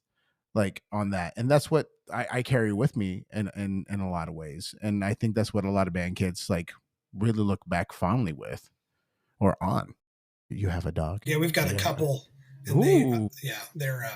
they do not like each other, and so I'm actually really thankful that they have not been. It doesn't sound like a kennel on the podcast. What kind of dogs do you have? We have an old. Sorry, I feel bad saying that. She is an old miniature schnauzer. She's I think she's 13 or 14. One of my kids will hear this and fact check me on that, so I don't even have to get it right. And then we have a 2-year-old German pinscher. So we have a little dog and a big dog. And I saw this thing on Instagram the other day that if you have 2 dogs, then you have 2 personalities. One is like the calm OG, and the other one is the crackhead. And I saw that, and I was like, "Oh yeah, I know exactly which dog that applies to." You guys have dogs? Oh, we have 2 dogs. We have Waffles and Maple, Labradoodle, and a French Bulldog. And is one the crackhead? Well, yeah, that's Waffles. But Waffles is the big one. Yeah, Waffles is the big Yeah, one. And yeah. it's just like, but he has that lab situation where he's consistently hungry. He fished a rib bone out of the trash earlier. Oh, what a good boy. Yes, he's yes. so wonderful. He went hunting. Well, That's and awesome. I've been, that dog has had brushes with death because Except he's well, no, when I say brushes with death, I mean it's taken. he has like a stomach of steel, I guess. Yeah, but it's a situation with me and that dog because he's eaten half a brisket off the counter before, and so I was Gosh. like, you were lucky. He literally sir." has like the lab gene where he's just never satisfied. Like he always is hungry, always searching for food. Yeah. I'm sorry you had to lose half a brisket for a Oh, dog. it was upsetting. Like, oh, I was like, you He better ate a get that. charcuterie board one time. Yeah. Yeah. Like he just does. He can get up on like he's tall enough, like he can just like what's on the counter. And just, Didn't Yeah. he eat the check it. cornbread too? I think he has eaten cornbread. Yes, He's eating cornbread off it. Like He has a we very have a varied problem. taste in Yeah. in food. And the Yeah. thing is, it's not like he's 100 and like he's 100 pounds. He's 100 Yeah. pounds. Yeah, it's not like he's not underfed. No, he is Right. healthy. It's just like, sir, you haven't fed me in the last 5 minutes. There's food in your bowl. Yeah. Like I think it's the same situation. So we have a 10-month old baby, Oh yes. and he has the same gene apparently. We the daycare kind of laughs at us because every week and a half I'm having to send. I don't even think we got that far. Yeah, I don't think so either. Like send $80 worth of extra food. They feed him 3 meals. And he drinks formula. Dang, you guys. So like he's our chunkadunk. Like he's at like the 82nd percentile of Yes. weight, but unfortunately he's in the first percentile of height. So he's just like a little gumdrop. Yeah. It's like, dude, we got to do something. And he's 10 months old. He just now started crawling. And I think it was because it was just too much for him to maneuver. He had to unhook that trailer. Yeah. But Like, he's bottomless pit. Yeah, I Can't don't know feed what him it enough. is. He It's just he's the gonna- happiest baby you'll ever meet. Yeah, but That's it's awesome. because food releases endorphins, and endorphins make you He's happy. okay, Elwoods. Well, I mean, Happy people just don't kill their husbands. are you a movie guy? Do you like movies? I do like movies. What I like more than movies is time to sit down and watch a movie, and that's sometimes hard to come by. Yes. I are okay. So do you have a favorite movie? Yeah, it's Inception. Ooh, that is okay. What's your take at the end then? Okay, so Christopher Nolan said something the other day about how people I mean, is it? It's like that movie's well over 10 years old. We could talk about Yeah, spoilers, I right? think so. Okay, Yeah, it's just it's like, like it's fair. You just yeah. need to pause the podcast if this is going to be a problem. But so Christopher Nolan came out the other day and he had an interesting take on it. So first of all, I think he's in the real world. That's me personally. So I don't think it's part of a dream. And Christopher Nolan, his thing was that people, when they debate that, they miss the true meaning of the end. And the meaning of the end is it doesn't matter whether he's in real life or he's in a dream, he's with his kids. And that's the thing that's been elusive the entire time. And it's like, oh man, leave it to Christopher Nolan years later. Cause I think that movie's like 12, 13 years old now. I think it was 2012 Right? when it No, dropped. it's longer than that. I think. Yeah, you're Oh, right. Leave it to him to all these years later, just like reveal something that's super deep about it. And it's like, holy cow, that movie just holds up and holds up and holds up. Yeah, 2010. Yeah. Yeah. wow. I saw that movie in the IMAX in the San Antonio River Center Mall during Oh, wow. TBA. Yeah. Wow. You want to talk about a soundtrack? That's a soundtrack too. Yeah. Oh my goodness. It's Hans Zimmer, right? Yeah. Like Interstellar. Oh. Great one. Yeah. It's a fantastic movie, but the Yes. soundtrack is so like So good. it is so good. So good. Well, that's what made Blue Coat show so interesting because of the minimalism and like that kind of style. That the Blue Coat show was really, really good this year. I'm not upset that Yeah, it was Boston really good. won because I like their show too. So we one of our marching techs was in the Boston Crusaders this summer. It was actually his fourth year. He's a baritone player and he's a euphonium major at West Texas A&M. I'm very close to his parents, who I went to college with, and so at various points over the summer, you know, I text him or we got to go kind of be around them a little bit on tour. Took my daughter who's in college with him, and we went and saw them rehearse for a couple of days at the end of June, which was super cool.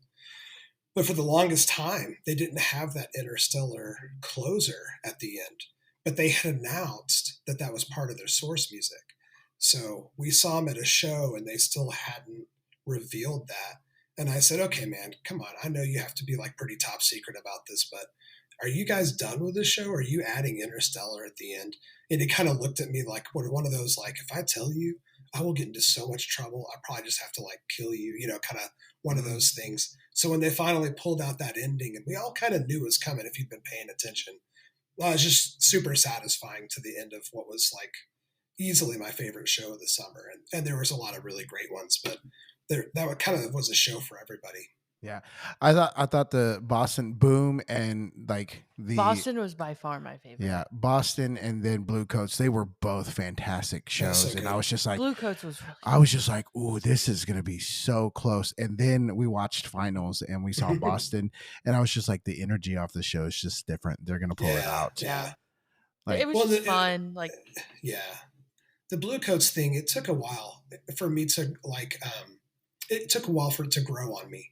And I liked the Boston stuff immediately because I think it was very accessible and very fan friendly. And the Blue Coat stuff at first, it was like, oh, this is really challenging. But I also really dig that too. And how different were those shows? For them to be neck and neck. It was a great summer, especially with those two and there being so much mystery shrouding who was going to win at the end. And I just thought it was a really fun summer to be a fan. yeah, definitely. I like the tops, like for me, the top 7 were just like, oof, oof. Like Yeah. Phantom Show. Oh, I loved Phantom Show. Not everyone was into it, but Phantom Show was like really, really good. I mean, Crown's Crown, and then Vanguard is like doing Vanguard thing. I mean, there's just like it's such a very interesting like sampling of different things that like how can you not appreciate how well each one of those groups is doing what they're deciding to do. Yeah. Yeah, it really is. It makes me really appreciate the design aspect of putting those shows together. Not to take anything away from the members, because I think, obviously you design around what the members are going to be able to pull off and be successful with. But it is so much fun to see what they do when they have basically no limits. Because when you and I design and we work with our people who bring stuff to the table, we have to remember there are freshmen in this band, and we have so many minutes, we have so much budget, and we need to be good stewards of the finances that we've been blessed with. And that's one of those things where then you look at a Vanguard and you just go, holy cow, they can just kind of do whatever they want. You look at Blue Devils and you just go, well, there's nothing holding them back. They can design whatever they want, and those kids will figure it out. And what's crazy is they had a quote unquote off year, and that show was still great. And I enjoyed it. And it's weird to think about them not meddling, but holy cow, think about the experience those kids had. Just getting to play really cool music and march a really fun designed show. So yeah, it's cool. It's kind of like, I guess if you're a high school football coach getting to watch what the NFL can do, kind of that same correlation. So do you have a favorite part of the marching arts then? Well, yeah, I mean, twofold. I kind of talked about it. The design aspect I think is really, really fun. I don't arrange as much as I used to. I still write. That all changed when I took over as the head director at Canyon. I knew that I was going to have to kind of ramp down how much I was writing and also be more selective about it. And I don't even really write for us anymore. I just kind of, I don't know if music supervisor is the right word, but because I have those skills and we work in Sibelius, and that's my native program, I take what our arrangers do and I make sure just everything's going to work for our kids. And I just love tinkering under the hood for that. I love getting to hear things 2 or 3 days into summer band and going, okay, our woodwinds sound good on that, but actually if we just tweak this 1 or 2 little things, I think they can even sound better. And getting to collaborate with the other directors and the people who are coming in to teach. And they're like, if you just change this one little pattern, it would lie more idiomatically under the fingers. Like, oh, okay, cool, let's do it. So I love that. But then it's the same thing for, concert band, and it's the same thing for percussion ensemble and for chamber music. Just love seeing a kid finally get it. And that all of the extrinsic motivation in that moment, it doesn't matter. All the water balloon fights, all the Pappy's foam barn or whatever that is, with apologies to Pappy, all of that just kind of, it kind of gets set aside because then they've got that spark and you see them go, oh my gosh, I finally got it. And I will just say what I think is really cool about that is not every kid gets it the same week or the same performance or the same rehearsal. So you're watching this like popcorn of achievement pop throughout the season. And it's really fun. It kind of fuels the director to come back and be like, all right, let's see if Johnny Freshman gets it today. And they do. And then it's like, oh man, can't wait for rehearsal tomorrow. Yeah.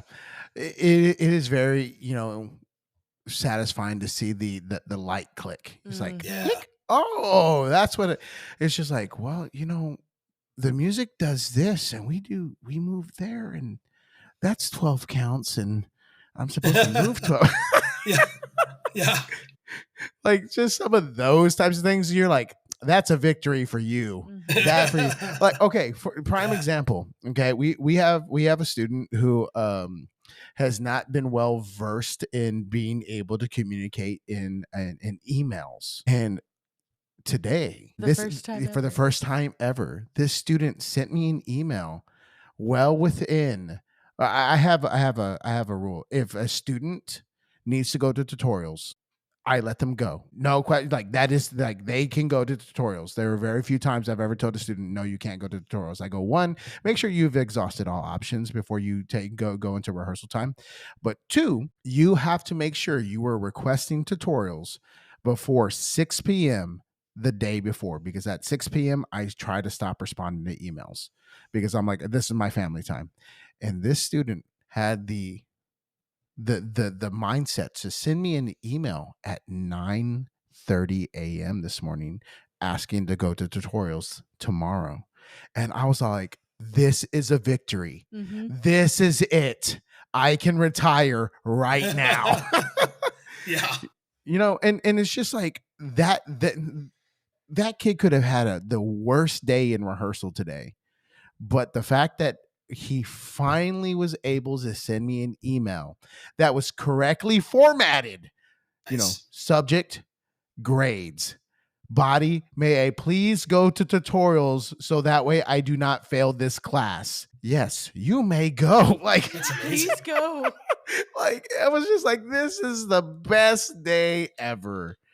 And it's just like those types of victories. Like, I had another student yesterday, day before, send me, go, hey, I have a doctor's appointment, which is like, great, let me know, so that way, we're always concerned about the students. And they send me this email, and I don't know if they put it in the chat GBT or whatever, but it was formatted in Old English. Oh, yeah. I'm not sure. There was some formatting assistance on that, but Yeah, they may but have done it it was themselves, but knowing that it was student. great. It was like, dear Sir Sanchez. I think it said Lord. Yeah, maybe it was Lord Sanchez, but it was just like, as it should, right? Yeah. but it was like great. And the student It was font and it, all. yeah, it was great. I loved it. And like, I made a point to go to that student and go, I loved your email. Please never send me another email that is not like that. Yeah, really. Like, that is like, I mean, but those are those victories we look for, even outside the rehearsal, to round back to what you were saying, creating, skills for students to take past, the band hall. Like today with our beginners, we were This was getting them fun. into like Google Classroom and all that kind of the stuff, and like going, this is how you access your email. And like, we Alexa and I talked about this on our way on my way home. I had to go to HEB to go restock the baby baby. food situation, another $80 down. But like, we talked about how like we kind of anticipate students kind of to understand technology, because that's just kind of part of their life now. That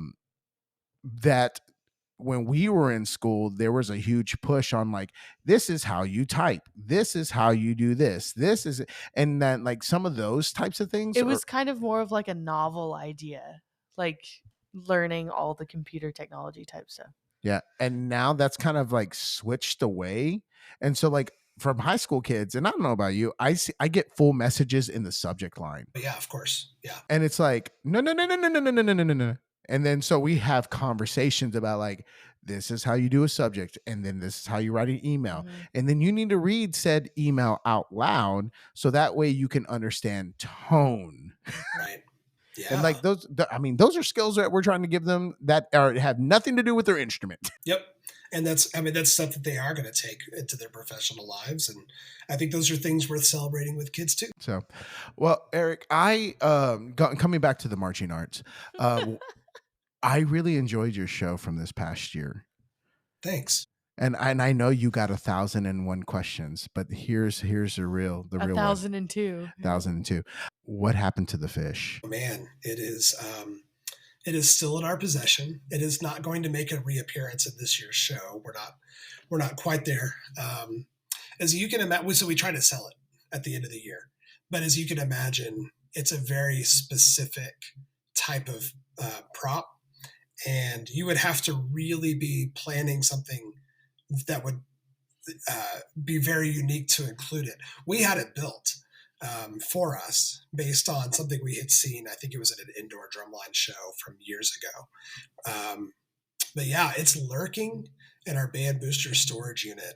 And, it's going to scare some unknowing booster, because they're going to go in and look for something. And then there it is with all its gnarly teeth and everything, and all of its pink glory, anglerfish glory. Have you ever seen those fundraisers where they like flock somebody's yard? Man, are you going where I think you're going with this? Oh, yes. Yes. You should do that with the anglerfish. What do you want your cut to be for that idea? I just need pictures, quite honestly. I just need to see it. What's the angle? Oh, good one. Ooh. Well, so like, who did? And this was a show a few years ago. I think, was it Vista Ridge that had the Giants like blue balls? Mm. I remember we talked about this the other day. I think it was. Was it Vista Ridge? Well, We literally just talked about so this. yeah, well, one of the Leander schools, and for during Christmas time, the band parents put those giant like ornaments in the director's yards. Well, that's brilliant. And I so like love that. they had giant Christmas ornaments pretty much during Christmas.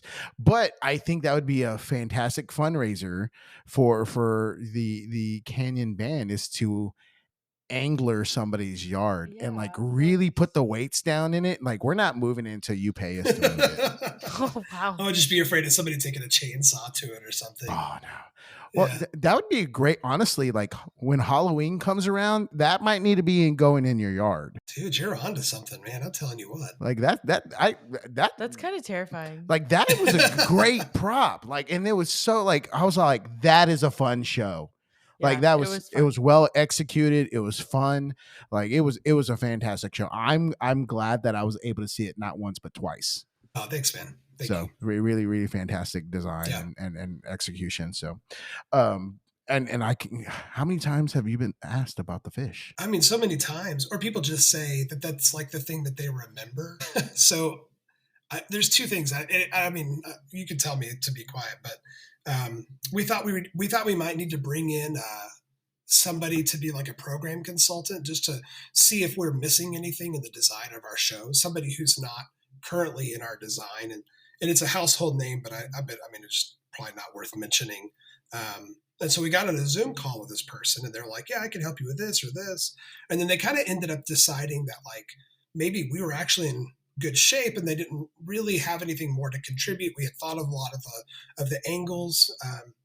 And then he said, what did you guys do last year? We said, well, we did this bioluminescent sea, and we had the jellyfish, we had the giant pink anglerfish. And he goes, oh my gosh, yes, I remember your show. And I said, oh, cool. Just kind of like a throwaway comment, like, I remember your show. And he goes, no, you don't understand. The number of shows I watched at the state marching contest across days and days and days of being there, he said it was probably 350 shows. And he's like, I remember you guys. And I was like, whoa, that is a really, really big compliment that stood out to somebody who just, this is their entire career, is the marching arts, and they remembered that fish. And that's what we want. We want our show designed to be something that people talk about, and it's memorable. But the kid who was on the front lines of the angler attack is a kid named Jeremiah, and he's a junior clarinet player, and he's very he's a super sweet kid, but I don't know, how do I describe him? Because Jeremiah is a really nice kid, but I don't know. He's kind of hard to read. I'll just say that, kind of hard to read sometimes. And we had this idea that the anglerfish was going to come out and it was going to motivate the drill, like a school of fish, to move away from this thing, right?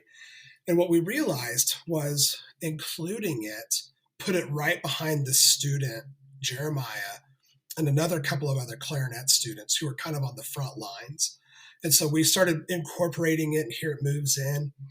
And kind of on a whim, the staff were like, hey, Jeremiah, could you react big to this? And it's a kid that you would maybe not necessarily think would be the sort of kid who'd be like, bro, I got you, because he's not in theater or anything. And it's just not something that you would expect to be in his wheelhouse. And so, I was kind of called down on the mic, and I was like, could you just be big, and could you just get your arms up, and can you just look absolutely terrified? And he's like, yeah, I think I got you, Mr. Rath. And so it developed over the season, and I love this. It developed into him, like, he would take like falls. He would fall down as part of the shtick of doing it. And people, if they weren't really sure what was going on, they'd be worried that he had gotten actually tripped by it. And I was listening to our finals and our prelims tapes the other day, and one of the finalist judges said, when I saw this afternoon, I wasn't sure what was going on, but now that I see it from up top, I totally get what's going on. I just love this, and I love how it's attacking the student. And the other two kids, Bailey and Callie, I think. They do this whole thing where like they'd help them off the ground, and they'd, like, come on, Jeremiah, you're about to get eaten. And this whole thing was so much fun. And so we don't have anything like that this year. I mean, we've got some cool stuff I'm excited about, but sorry, Jeremiah, you're not going to get attacked by an anglerfish this year. And I kind of said something about it. And this kid looks at me and he goes, but like, if you need me to do something like that in this year's show, I got you, Mr. Rath. And I was like, wow, that's really cool that this kid you would have never really guessed it, but where he was in the drill, it just kind of had to be his thing. And he just took it and he owned it and he performed. And it's one of the things that people really remember about that show. And that's not a bad thing to realize from the season that you just had. It's amazing the how a student will rise up to an opportunity like that. And they just continue to surprise you. You're like, huh, didn't know you had that in you. And then like you're pleasantly surprised. Yeah. Like that once again, little victories. He started this whole thing totally uncoached, or I think it was uncoached. Plays the clarinet, and he would like turn around, and after he initially fell and the girls helped him back up, he would turn around with his clarinet and pretend to sword fight it. And I was just like, I would have never thought to tell that kid. That's like not where my creativity lies at all. But it was really cool, like to see him rise up, like you said, and just like make that a thing that he just got to, like, he got to be the star of the show for that like 2 or 3 sets. It was super cool. That's so fun. I wonder, like, man, I wonder what kind of memory, like 15, 20 years from now, like, 30 years from now when he's a parent. When he's in therapy over this fish attack. My band director made me fight a fish. I've never been the same, man. Wakes up in the middle like, it's coming for me. You can't watch fish's Finding name Nemo anymore. The fish is named Angie. Because you got to name it, Yeah, of course. Fish, but yeah, Angie's coming for me. Cold sweats in the middle of the night. Yeah, he has PTSD from Finding Nemo. Yeah. That's a scary scene, honestly. The barracuda scene at the beginning? No, there's the anglerfish. Yeah, that I don't remember the thing. anglerfish. Yeah, that was it whenever they're finding the escape. Oh, okay. Or the Wallaby Way or whatever. Yeah. So that's where P. Sherman. that one 42. Yeah. So have there been any other people that have kind of pointed you in the right direction as far as like becoming the band director that you are and mentoring you through that process? Yeah, and maybe too many to mention here. I mean, I will give you some examples for sure. I don't think for a minute that what we're achieving and what I've been able to do as a teacher, I don't think any of that is by my own power or my own strength or gifting. The only strength that I think I have is that I'm really, really open to what people can coach me to do to be better at this. So like, I mentioned Andy's name earlier, but I was on a staff with Shannon Dow and Alex Melendez, and they're not household names, but I teach like them, and they are great teachers. My college band directors, Dr. Gary Garner, Don Lefevre, Russ Tevelite, my percussion studio teacher, Susan Martin Tarek. These have all been people who've really poured a lot into me, but also are great about answering the phone all these years later as an alum to say, can you just come in and listen? Here's a recording. Hey, Dr. Garner, here's a recording of my band. Will you listen? And then like 30 minutes later, he spits out a 4-page like critique of what to work on with your band. I worked with a guy named David Wright, who taught me to sort of balance the high standards with the fun, but also make sure that you take care of the kids. Just great clinicians along the way, and really try not to take too much credit for myself because it really is about the kids. But man, just some incredible people who've been so giving of themselves.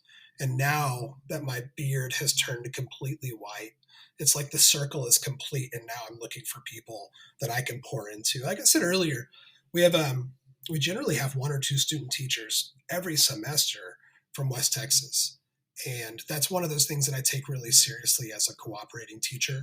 I know all of our staff does. Like we treat them like team members. They're not college kids, they're band directors, but we're there to coach and help them to be able to move into their career and be as prepared as we could possibly get them to be. So it's not just having great people who've poured into you, and I'm sure that's true for you guys too, but it's also a matter of thinking, okay, now at what point can I give back in the way that people invested in me? Yeah. Well, and like I make a point, and I don't know about you, like, and like this, like I sent you a message and you said, yeah, I'll be on your podcast. I mean, and thank you so much for that. But like I have a few band directors friends who are younger than me that I send text messages to on just a random day, and I'm just like, hey, I'm just checking in to see how like your season's going, or like, hey, is there anything I can do to help you or support you? Just because like I know I wouldn't be able to do some of the things that I've been able to do if it wasn't for the support of, you know, older band directors that I had worked with, or people that who have, you know, sent me a random text to go like, hey, just checking in, I, you know, was going through old recordings, or like just things like that.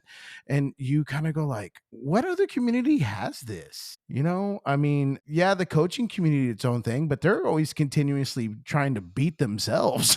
You Right. know, beat Yeah. each other.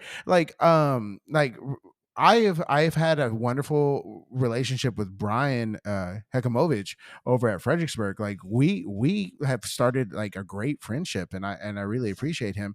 He was driving through to pick up some props, and you know, he's in Fredericksburg. I'm technically in Waco, and he picks it up, you know, goes to pick up some props, and on his way back he sends me a text and he goes, hey, I'm actually coming back through, do you want to grab a bite to eat? And it made me feel special that like he didn't have to do that. He was on a mission to go get props and get back home, you know, and that's a 3 hour trip each direction, so 6 hours. So that's a normal trip for you in West Texas, but here in Right. Central Texas that's a little bit different.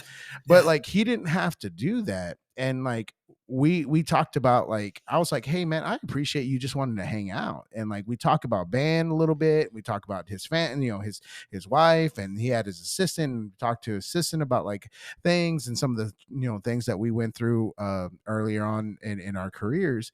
But you know, we talked about like the quote unquote gatekeeping that band directors do with their shows, and like the secrets that we hold. Like he and him and I, we said the same thing, like, you know, you pick your, and he said this so well, you pick your enemy, and you pick that type of situation when you pick your show.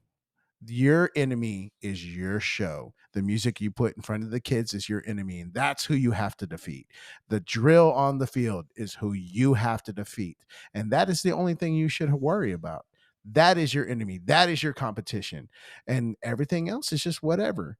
Like I go out and give comments to other 4A groups that ask me to give comments, and I've had band directors ask me, or the students ask me, like, "Why are you trying to help us?" I go, why shouldn't I? You know, because I go, guys, like if you're able to do better than what I'm doing with my group, that's on you. That's great for you. That's a great opportunity for you, because you're did that better than me. That, and that makes me go, what do I have to do different in order to make my kids better?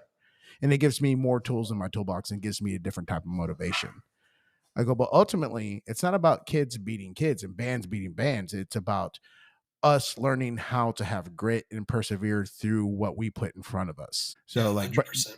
but Brett and Brian put that beautifully, and like I was just like, you know, that's so right. Like we pick our enemies, and we pick that kind of stuff. Like when we pick our show, when we pick our drill, that's where it is. Everything else is just like, okay. Because it's the only thing you can control. Yeah. It's what it comes down to. Yeah. Yeah. So, well, so Eric, do you have a mistake that you've made that's made you a better educator? Oh man. Okay. So how much longer do we have on this podcast? Right. You know, I think about this a lot. I'll just try to toss a few out. I think, especially early in my career, I just saw students as commodities and not as human beings. I saw them as a means to an end. I saw them as the people who are going to play the music that I want to program, right? But one thing that I really learned, I took two jobs kind of back to back. And I've mostly been in Canyon ISD, but I ventured out and then I taught in Panhandle at Panhandle High School for 2 years. It was my first head band directing job. And I had gone to clinic them a couple of times the year before. And then the job came open and I was like, yeah, this is a great place. But I saw that band program as something that needed to be fixed instead of what could I do to continue to help the legacy that they had already built. And I came in And I kind of knew everything, and I was arrogant, and I really rubbed some people the wrong way. And I know I did not set off with parents very well at first. Um, and I came to that job with the approach that I was the savior for that job. And I left after 2 years because it just, first of all, it was not the greatest fit for our family. And we were fortunate to kind of figure that out and then make a decision to leave. But also, like, I didn't do myself any favors. And I wouldn't say I fought kids, but I know that I came in such a way that it was not, it did not endear myself to the community very well. And so in that time, um, I had heard some advice that you never trash the director that you follow. Now, I don't think I had trashed the director, but I made it very well known that I was here to fix anything that that director had not been able to fix. And I couldn't appreciate the town dynamic. I just came in kind of guns blazing, pardon the expression. So when I came to Canyon, I came in first as the junior high director slash the drum guy, the percussion guy. And I had learned in that process that you never trash the previous director. So I remember walking in, and on the first day of school, I've got all these amazing kids filing into the band hall. They really hadn't met me yet. Some of their older brothers and sisters had been in summer band with me as a percussion guy, but they hadn't really met me. And I remember the first thing I said was essentially something along the lines of, the director who left really wishes he could have stayed, but he had an amazing opportunity to move closer to home. And if he could somehow continue to work here with you guys, who he just loves and adores. By the way, none of this is lip service. This is all true, because I don't advocate for you to lie to children, of course, but also be close to home. He would have absolutely done it. But I think you can understand that if your parents were faced with a similar proposition and they could be closer to their brothers and their sisters and their parents, they might want to do that. And those kids were like, yeah, that makes sense. And I said, and I know he was really, really good. And you guys were awesome because I heard you last year at contest. And I'm really excited to be a part of what you're already doing. And it just totally set the year off on the right foot. And helped that transition be super, super simple. And within about a week, I really felt like all the kids were on board. And so I think that's a very important thing to do, because even if you stay somewhere for a long time, you're going to be new at a job sometime. And you might be new at a job several times. And it's really important that you read the room and you know what the community expects, and you gather that information and you approach this with the right heart and the right attitude to be collaborating with the people who are there, not coming in to be the fixer. That's great advice. I mean, we all take over at some point in time from someone. And, I mean, how many times have you ever heard like somebody go like, don't take that job because that guy was super successful. Like give him a year or two. And, and there have been positions that like I've walked into that like the previous person, I've told this kid into the story several times, but like I've replaced people who were super likable. Like the kids absolutely loved, and like they automatically hated me because I wasn't them. And I had to explain to the kids, I'm like, look, I love so and so. They're a great person. I'm actually friends with them. I go, but I need you to understand, like, I'm not trying to replace them. I'm not trying to be them. I'm trying to be Mr. Sanchez. I'm trying to be me. And like, we're just different people. And that's just the way it is. And I go, I'm not saying I'm better than him. I'm not saying, I go, there was just there was an opportunity for me to join the staff. And that's what I did. Yeah, that's and good. So, and sometimes that's all you have to say. Like when I, took over at Gatesville, I said the same thing. I go like, guys, I just took a job. Now I'm here to do everything to make this a good experience for you. I took a job. I'm trying to make a good experience. Okay, cool. Yes. Everyone have a good time. Yes. Great. I mean, and sometimes just saying things just like that. So do you have any advice you would give any young band directors? Don't pretend to know the answer to something if you don't. Don't pretend to know the answer to something. If a student asks a question and you can't answer it, it is not just a smart idea. It's the best idea, is to say, I don't actually know the answer to that, but I'm friends with some really smart people. I'm going to get back to you on that. Because I know that that's a, going back to the previous question, that's a mistake that I made was I would have a student, I'm a percussionist, so all of the wind instruments have been like a foreign language to me to learn. So I'd have a student be like, hey, do you know the fingering for this? Or like, isn't there another fingering? The one that trips me up often is like a trill fingering. And so I have to like really make sure that I'm studying that, especially if I go do a region band and I'm studying and I'm trying to figure out kind of where we are. Like, I don't want to get caught on a trill fingering, but early in my career, I would try to like know the answer. And then I just figured out one time, or I think somebody gave me advice. I don't think I figured anything out, but they're like, if you just don't know, just say it. Like, these kids don't expect you to know everything. And I remember one time, I have some really amazing friends from college. And one of them is a guy named Daniel Loudenback, who's a fine arts director in San Antonio ISD. And he's an amazing, world-renowned saxophonist. And his pathway really led him into administration. So he supports the fine arts in that way. But he's a world-class saxophone player. And I remember getting to a place where I think it was B and C, and I was unsure if the kids needed to play a side C or if they needed to flip between B and C, because I know woodwind players are very particular about when that's appropriate, but also more importantly, when it's not appropriate. And so I messaged them on Facebook and I was like, hey, here's a screenshot of what we're working on with my junior high saxes.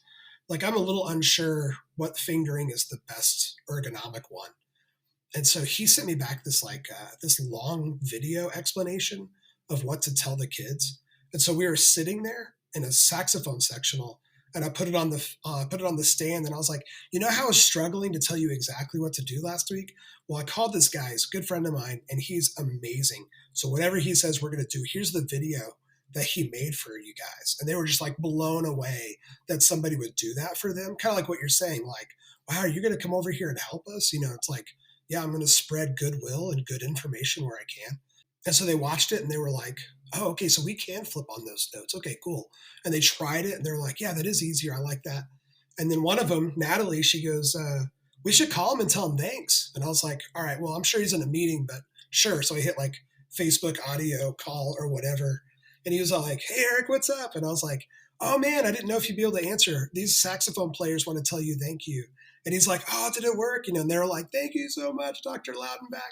And then I've got a million stories like that. But I think young teachers just need to know, like, you need to know what you know, and then you need to go seek what you don't. And you don't need to try to pretend that you know something that you don't. And like we have said so many times just tonight, like, there are so many people who are willing to help, and they might not even take a dime for it. They might call you up and want to go have lunch with you, like you were talking about.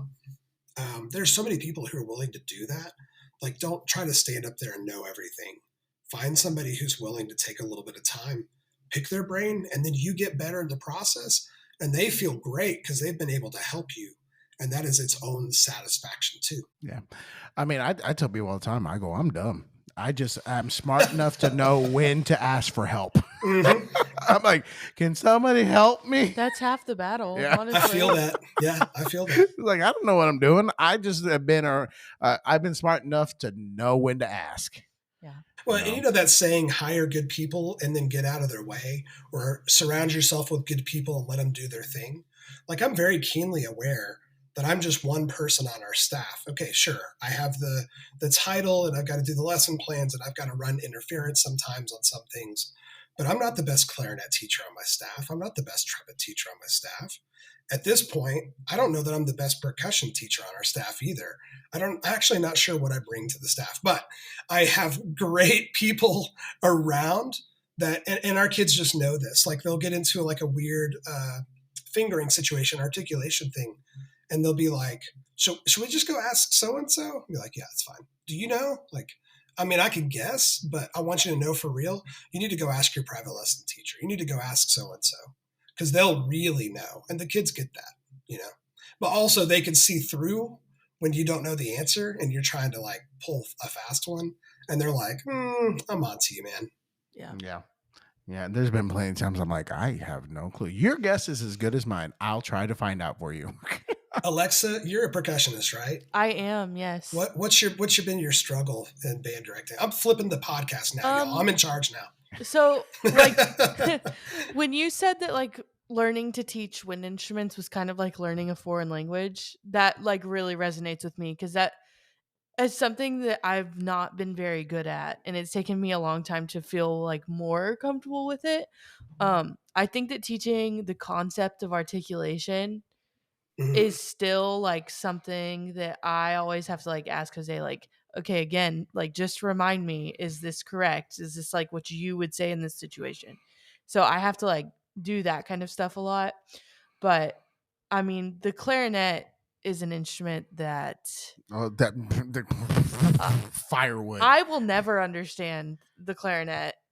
And so I have to ask Corbin all the time, like, Corbin, can you please just come like stand here and make sure that I don't like ruin these children's experience in junior high band I as mean, they play the clarinet for me. The clarinet is I know. ruining a child's experience. Yeah. So I just love the like clarinet. But God, teaching yeah, a clarinet's a whole nother animal. yeah. Yeah. And if you're not careful, your band director's going to make an anglerfish chase you in the Exactly. show. We You'll got all have to use kinds of that as an issues. You know, example now. and so like I'm a tuba player Yeah. by nature, and so like I will tell you, like, brass instruments, great, fantastic. Woodwind instruments, that's like my Achilles heel. I'm actually pretty versed at percussion for the most part, partially because my first couple years of teaching, I was in charge of percussion. Yeah. Okay. So I You live and learn, yeah. you know? Well, I probably I ruined those kids, but I was in charge of it. One of the benefits of meeting my beautiful wife is that all her friends were also percussionists, and so when we would go out to go hang out, guess what I heard all the time? Yeah, You know, drum talk. well, yeah. Percussion. So, like, that whole entire, like, if you want to learn a language, you just need to submerge yourself in that country and learn the language. That was what I did. Yeah. Like, Sorry so about smart. that. Yeah, I just like I would sit there at like a gathering and be like, why is everyone thumb rolling the table? Can you stop thumb rolling the table? It got to the I point. get in so much trouble for Yeah, that. well, Alexa, you started would thumb roll my arm. Can you not? And so like that was like I was all like, why? And then It's I learned about the thumb roll and like why that's applied and It's how that fun. starts this and did all this kind of stuff.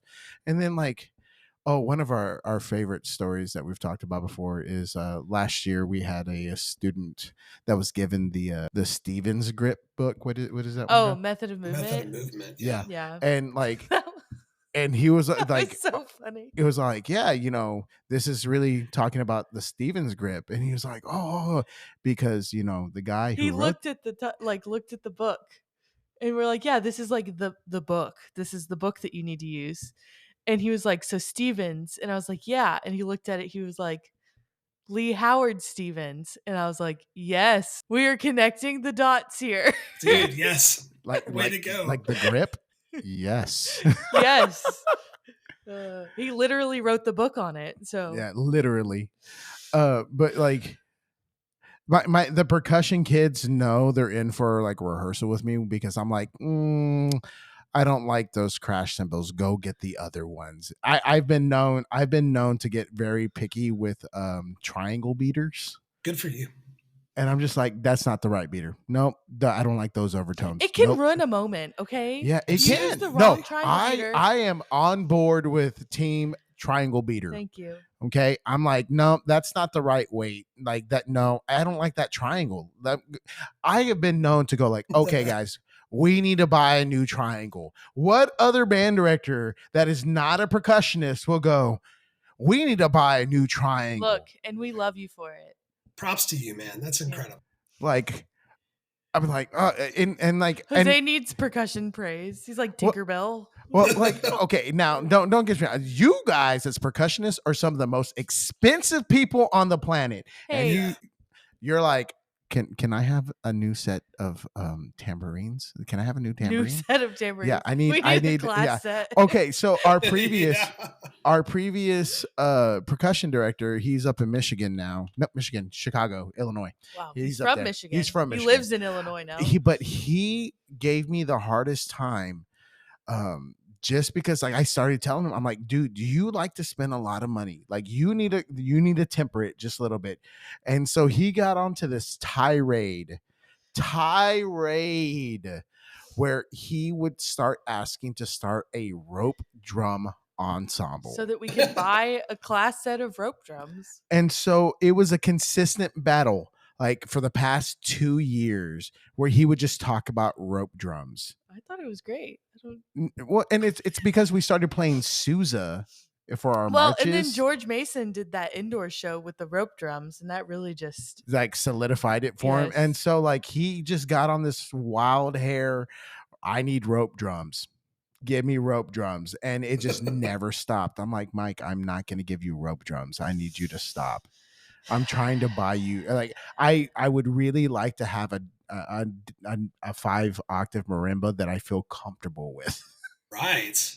Where are our priorities? Yeah, let's start there instead of a 5 to 7 rope drums. Yeah. Isn't it bad when you become the head director and then like your job is less about teaching and it's more about how am I going to pay for that? More about You know, 'cause policing the rope drums, yeah. Yeah, because you know, so they'll be like, "Hey, well, I got a text tonight. I think it's time for new timpani heads." Well, it is, and I'm a percussionist, and you don't have to justify that to me. But my first thought was like, "Oh man, that's expensive," and it's like, "How does just part of it." Have you got a quote on a drum line recently? We bought a new drum line last year. Yes, there was a little bit of puckering, but it was worth it.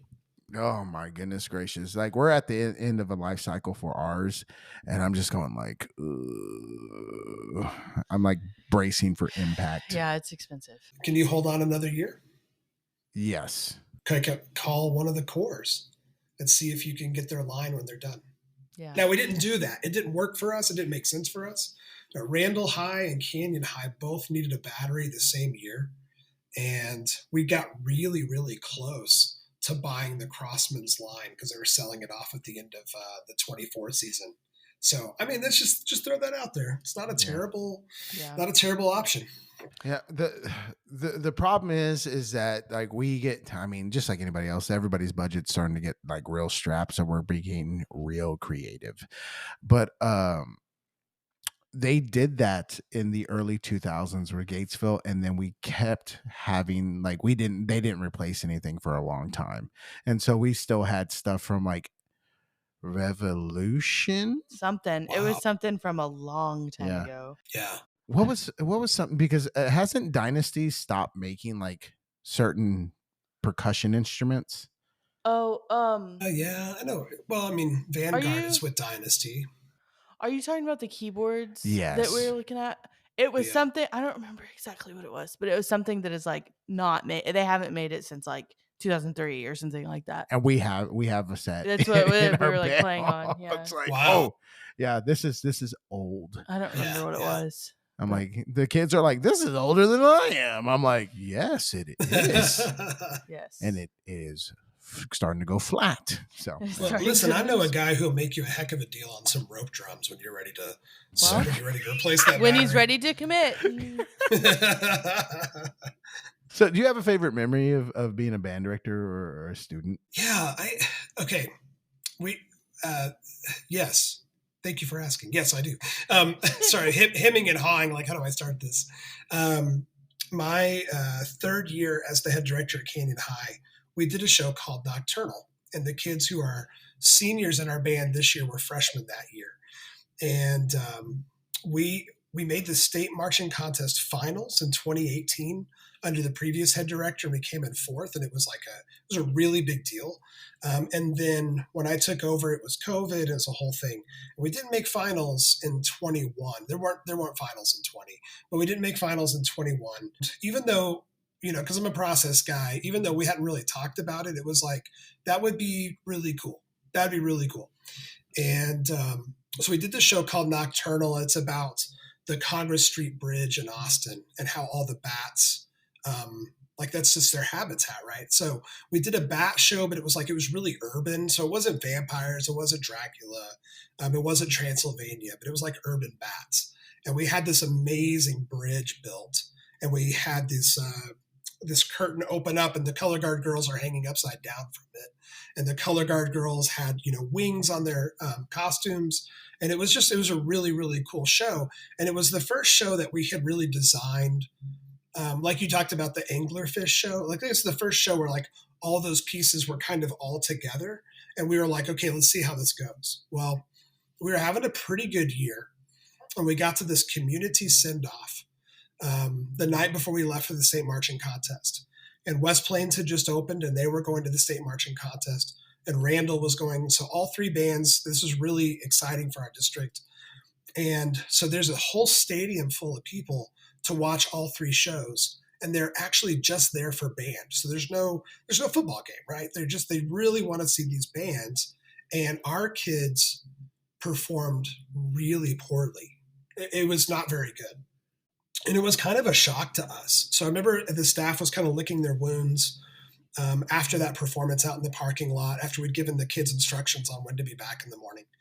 And one of our staff members looked at me and she goes, I know the number one thing you're going to want to do is like get in there and like basically, she was like, please don't be negative with the kids tomorrow. And I was like, okay. She's like, please don't yell at them. Not that I do a lot of yelling, but she's like, please don't be negative with them. Like, this was a weird, maybe one-off thing. And I was like, okay, cool. So instead of like getting in there and being like, what the heck, man, what was that about?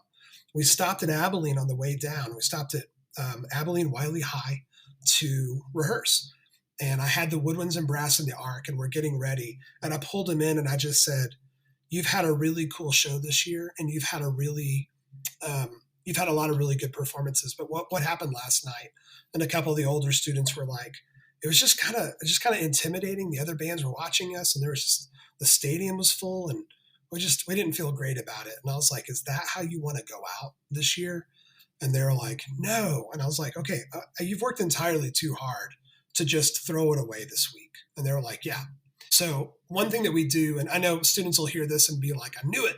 But one thing that we do is when we get to that state week, like we just offer reminders, but we're not really critical of the students. It's a lot of like, oh my gosh, that was great. That was great.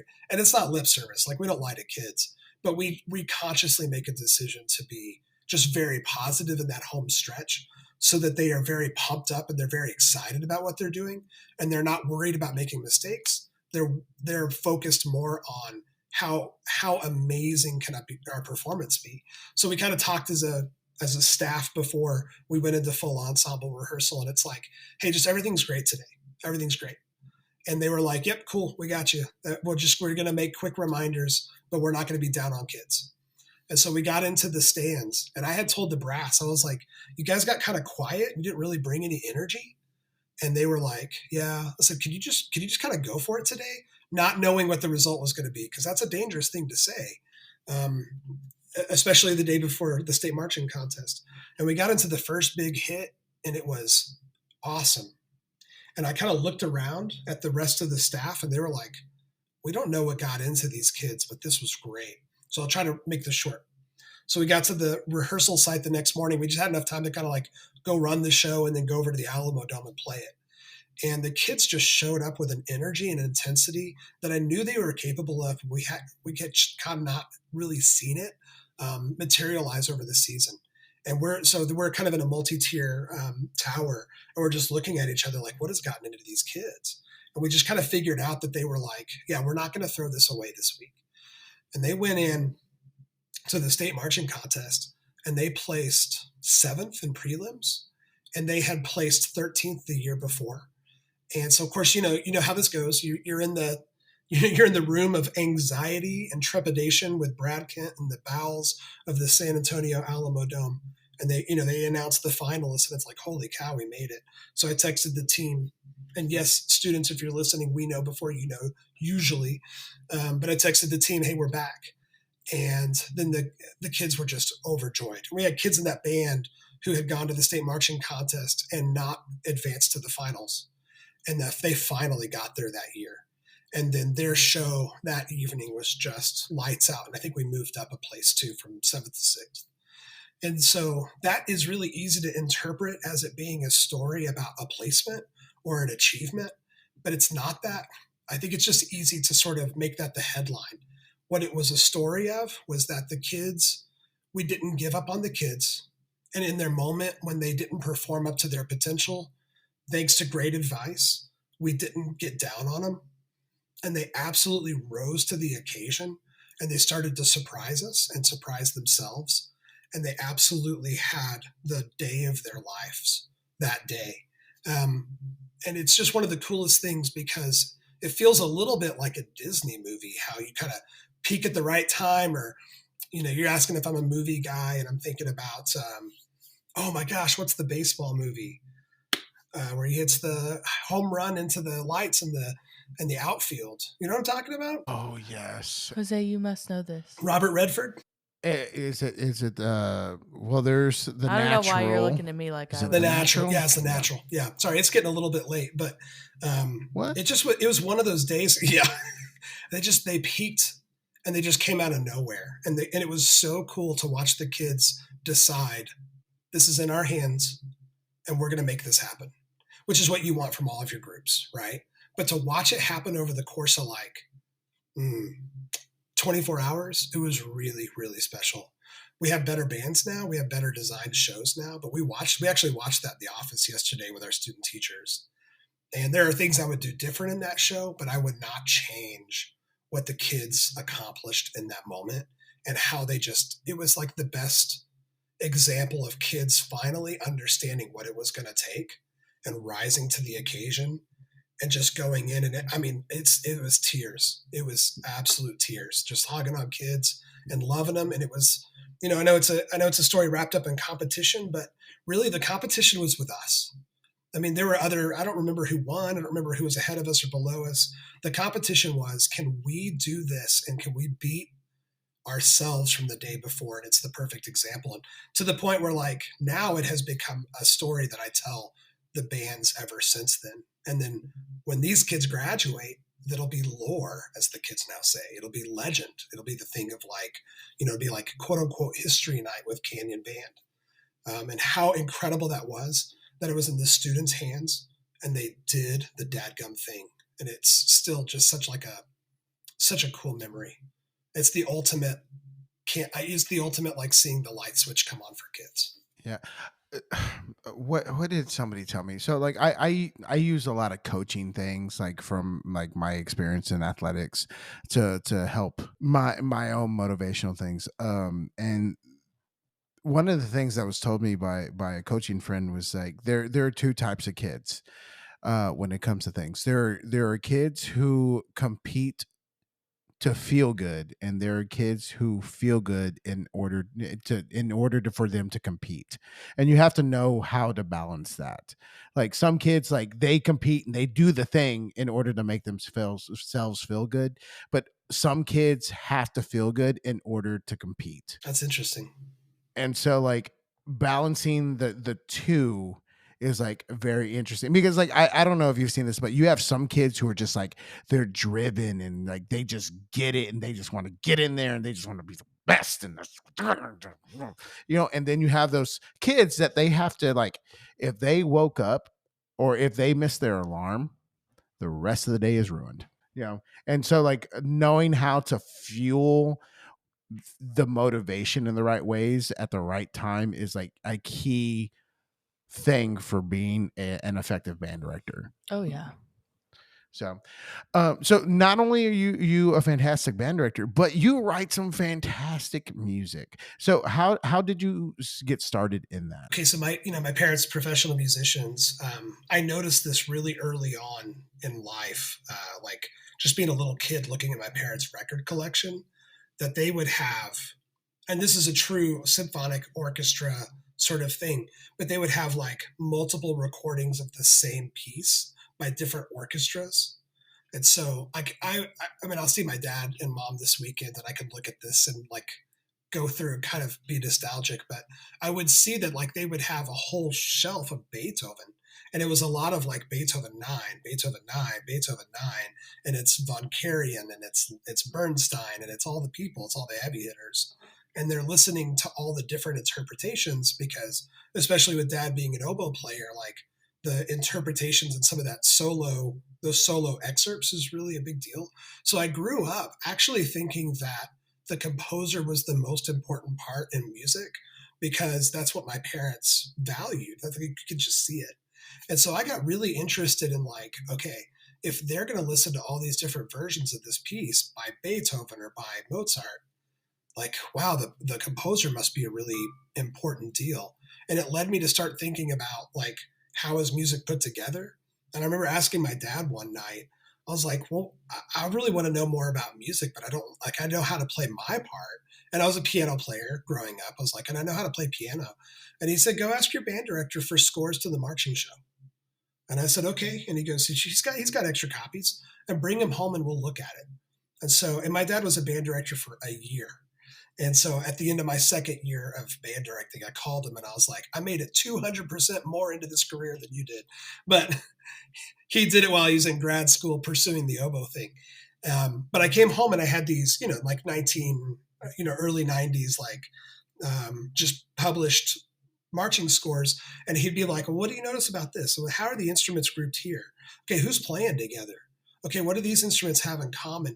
And like seeing that was like, the beautiful mind, like meme where all the stuff that, like all the mathematical equation is swirling your head and you're finally starting to see like pattern in things. And so when I went to college, I had started doing things like I just write a little drumline cadence, or I'd like write like a little clarinet thing and have my friend who was a clarinet player, she'd play it. And when I got to college, I just wanted to be a band director. But there were so many opportunities for me to like try to write things or arrange things that I jumped on those. And my junior year, I added composition lessons to my class schedule. And I went into Dr. Nelson's office and he said, okay, you were a great sophomore theory student. Now it's time to compose. And I was like, okay. And he said, this is everybody's first lesson. And it's, how many melodies can you write, blah, blah, blah. And I said, okay. And he said, so I want you to come back next week and I want you to have all these melodies written. And I went and I spent hours in the practice rooms writing melodies. And I came in with hundreds the next week. And he was like, wow, some of these are really good. Okay, yeah, you can really springboard. Okay, for next week, you need to do this. And it was the same thing. And it was at the point where I was forgetting to practice for my percussion lessons. And I was going into my percussion lessons unprepared, but I was going into my composition lessons totally prepared. So my third composition lesson, I walked in with a drop slip and all of my assignments done. I said, here are my assignments. Here's my homework. And he's like, wow, this is really good. Is that a drop slip? And I was like, Dr. Nelson, like, if I keep taking these lessons, I'm going to have to change my major. And I really want to teach, but if I start over as a composition major, like I'll never finish school. And he said something that has really been impactful to me. He said, you're going to be a great teacher. I have no doubt. And there's nothing that says that you can't be a composer if you haven't had a certain course of study. He's like, there's nothing keeping you from writing. He said, I'm always here. You ever have something that you want to show me? You don't even have to be my student. Just come to my office and you can show me and I'll help you. And that's what he did a few times. And when I got out into teaching, I found an independent composer, and I used to go drive and take lessons from him. And I just started realizing that I loved teaching so much, but I also loved being able to compose. And so that's been one of the great joys in my life, is being able to do both simultaneously. And like I mentioned earlier, I don't have as much time to write as I would like anymore. And that's okay, but I'm very strategic and picky about what I commit to. But it just really was like a very organic development. There was no aha moment, except going in and realizing that if I went all in on composition, it would probably mean the end of a teaching career. And I really, really wanted to teach. But as he said, no one cares if you have a composition degree. If your music is good enough to be published, they'll publish your music. And that's 100% been my experience. Do you have a favorite piece that you've written? Why would you ask such a hard question? That is a very hard question. Why don't you ask me which one of my kids is my favorite too while you're at it? Um, there's a piece that I wrote called Oracle. I was about to Um, say I really enjoy listening to Oracle. Thanks. I wrote that for Andy Seeley at Hebron. He called me when they had won a spot at Midwest, a concert at Midwest, and they were programming. And he called me one day and he was like, "Hey, I've got about 4 minutes left on our program, and I have picked stuff that's really not very engaging for the percussion, but I have an amazing percussion section. Could you write a band piece that really shows off the percussion?" And I was like, absolutely. And I hung up the phone and I was like, I have no idea what I'm going to do. And that is probably how every piece that I starts like, yeah, I'd love to write that for you. Then I hang up the phone and I'm like, dude, I don't know how to do that. I guess I'll figure it out. But that piece has been really great for my career. It's a piece that I feel like because it's short, I couldn't make a whole lot of mistakes with it. And I had just met John Mackey at Team EA that year, and I had done Undertow with my band. And so if you listen to Undertow and Oracle, like Oracle's like the off-brand, less inspired version of Undertow. But I cold emailed him and I was like, hey, this is when he was living in Austin. I was like, I got this really cool commission. I'm going to be at Statesville and Ensemble. Can I come to your house and do a composition lesson? And he was like, absolutely. And the joke is, yes, you can come to my house and pay me a lot of money for me to tell you that your music's terrible. He's a great dude. And I do really, really like that guy. But I took 2 composition lessons with him and I hung on every word he said. And he will tell you, he's not really a composition teacher. Like that's not what he wants to do, but he can look at somebody else's stuff and he can say, oh, I don't know, man. I don't know if that works. It was really, really cool because he helped me get that piece started and understand the process. And then I went back in the following fall and I had about the first third of it written. And he was like, oh, man, you're not keeping my interest. You need to do some stuff. What's interesting is we played that this spring for UIL. And I've always kind of joked that like I would never play my own piece for UIL because that feels narcissistic or ego driven. And so we were talking about, well, we might do this "Give Us This Day" by David Maslanka. And it's like, okay, cool. I think we've got the kids who could do this, and they were all super bought in. But it's like, what can we pair this with that will not monopolize all of our time? And I had 2 4-year All-Staters who graduated last year. 4-year All-State clarinet player, which I ought to tell you about like the clarinet game in Canyon because we have great clarinet teachers and a great private lesson teacher. And then a 4-year All-State percussionist.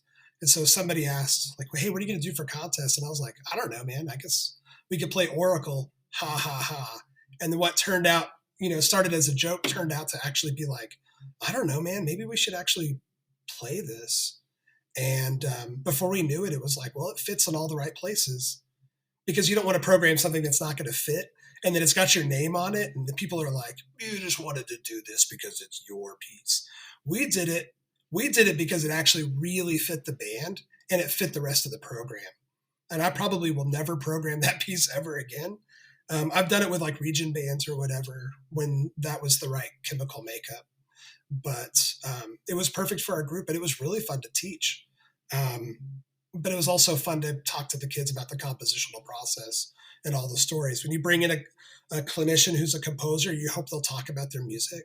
I'm pretty sure all those poor Canyon kids were like, yes, okay, that's great. Tell us another story. But like, we got some stuff we got to learn, and get on with it. But it was a really fun experience. And I think that piece is just, I think it's a good answer to that question. There's a ton of percussion stuff I've done. And I'm really proud of too. But I think that Oracle commission happened at the right time and it set some things in motion to allow me to continue to nerd out on the compositional process. So I've been fortunate enough to judge a few contests, and this is the way I felt. So I judged Willie Owens because he was at a private school contest, and he programmed some of his own music because it fit the ensemble, and you could tell. And I felt really inclined to write on this comment sheet. I don't know if the interpretation of this piece was what the composer had in mind. He would have come at you, and I would have loved to have seen video. That's just, and that's like, I can imagine that. So what would you recommend for somebody who is trying to like actually get started in the composition world? Yeah, there's kind of two pieces of advice here. Like the first one is kind of the big one, which is if you want to write, you need to be prepared to study. Because the only way you're going to get good at putting things together is by seeing how other people have successfully done it. When I was taking those composition lessons from Gary Belshaw, who was teaching at Wayland Baptist University, he and I would look at Beethoven's string quartets, and he would just talk about how you only have 4 instruments and you have to make everything count. And so it wasn't even like he critiquing my music. It was like, you better understand how this stuff is put together. So one of the cool things about teaching, though, is when you look at it as a composer, you get to learn so much. Like we did, Give Us This Day, and it's like you get to see how he paired things and how he voiced things, and you get to go, I never thought of that before. So you better be willing to study. But the other one that I think sometimes young composers don't consider, and one that somebody had to tell me this advice too, is when you're getting ready to publish something, you need to look at what the piece is and you need to see whose catalog it's going to fit into. So trying to think of like a really dumb mismatch, but like, I don't know, I'll just give it generals. Like if you have a publishing company that does basically grade 3 and down, and you have like this epic grade 5 that's like 15 minutes long, like you shouldn't even submit it. They're going to reject it because it doesn't make sense in their catalog. I have a really good friend, Luke McMillan, who I have a bunch of old marching shows that he keeps on his website, and people will select them and they'll go march them. And it's usually like 2A, 3A bands. But he specializes in small school, right? Didn't you have him on the podcast? We Isn't that did. right? Didn't I listen to that one? Yeah. But he specializes in that. So if I ever came to him with like a grade 5, he'd be like, dude, this is not what I do. So I think that's one of those things that's easily overlooked with young composers is you need to find a catalog and a publisher that fits. Speaking of Willie Owens, he was great when he was an editor at FJH. Yeah. When he was an editor at FJH and I would submit stuff to him, he would just text me and be like, hey, call me today. And I would call him, and with no fee or expectation that I was going to pay him, he would talk to me like 30, 45 minutes. Hey, I can't quite take this piece because like these parts are all at a grade 3, but this part's like at a grade 1. And so I need you to kind of balance that a little bit. And he'd give me such great advice on that. And so that's also something to think about. Alfred Music, FJH, I think Hal Leonard, have these, they kind of look like the sight reading rubric of what can be asked of you at a certain level, right? So you guys read the level 4, like we read the level 4. So there's a certain expectation that you're going to see certain things on the level 4, but it's not going to go above that. Well, every publisher is doing that internally as well. And some publishers like Alfred will even have that available on the website. And I think that's really instructive to go in and look at and say, okay, as I write, I need to make sure that if I'm aiming for this grade level, that I'm keeping these things in mind and I'm not writing wildly off the grade level. That's kind of compositional advice for somebody who actually wants to get stuff published, but also wants it to sell. Because I've got plenty of stuff that's published that I don't think ever really sells. And it's because of some of those mismatched difficulties, or it's at a weird key, or idiomatically it doesn't quite work and maybe an editor didn't catch it. Yeah. The what I thought of whenever you said mismatched was it's like trying to put Monty Python in the same catalog as Gone with the Wind. Yeah. It's like they're not the same. Those are very different audiences. Yes. And it's just like Gone with the Wind audience might not appreciate the life of Brian. I think that's almost a given, don't you? Yeah. So but that's a good way. That's the way my mind antiquated that. I was just like, That makes sense to me. All right, Nice. I'm let glad you found a way for it to click. we had to go real hardcore Barney style on that. Like I love you, you love me situation. That's what I'm talking about. So Eric, when you're not doing the band thing, what do you do to unwind? Um, I mean, a lot of my non-work um, ecosystem is kids, and it's not even so much like, I mean, it's like their activities too. We're very involved in our church. I play on the worship team at our church, so that takes time. And I know that's music; it's not band, um, but we try to just be kind of present with each other, family wise, and do meals together. So my wife and I enjoy cooking together, or more accurately, one of us will kind of take the lead, and the other one might assist or might just get to enjoy. So I do enjoy cooking. I love to read. I don't read enough, but I love to read. And then, my youngest son is playing football, and my next youngest son is playing soccer. So there's going to be a lot of like lawn chairs out by the football field or the soccer pitch, chasing them and doing their thing. My oldest daughter is really into ballet. So we've been to a lot of dance recitals. It's a great she's awesome at it, but it's a great reminder that a lot of the parents of our kids don't understand band, but they're just going to support their kid no matter what. Well, that's my wife and I with Reagan, our oldest. Like, we don't understand ballet. We've never done it. But like, what do you need? New point shoes? Okay, we'll make it happen. So it's been cool to kind of put ourselves a little bit in band parentville like that, because have a we don't have an experience in that. We can't relate to that. But like to watch a good TV show or movie from time to time if I can stay awake through it. Yeah, those are just kind of the things that I do that are not band. So how far into your career were you before you started having children? 2006. So fifth or sixth year of teaching. Okay, so did you find that you had a different approach after you had kids in your teaching style? Immediately. And maybe not in the way that most people say. I was I was less compassionate after we started having kids, because I realized I wanted somebody in my life that was going to push my kids to be their best.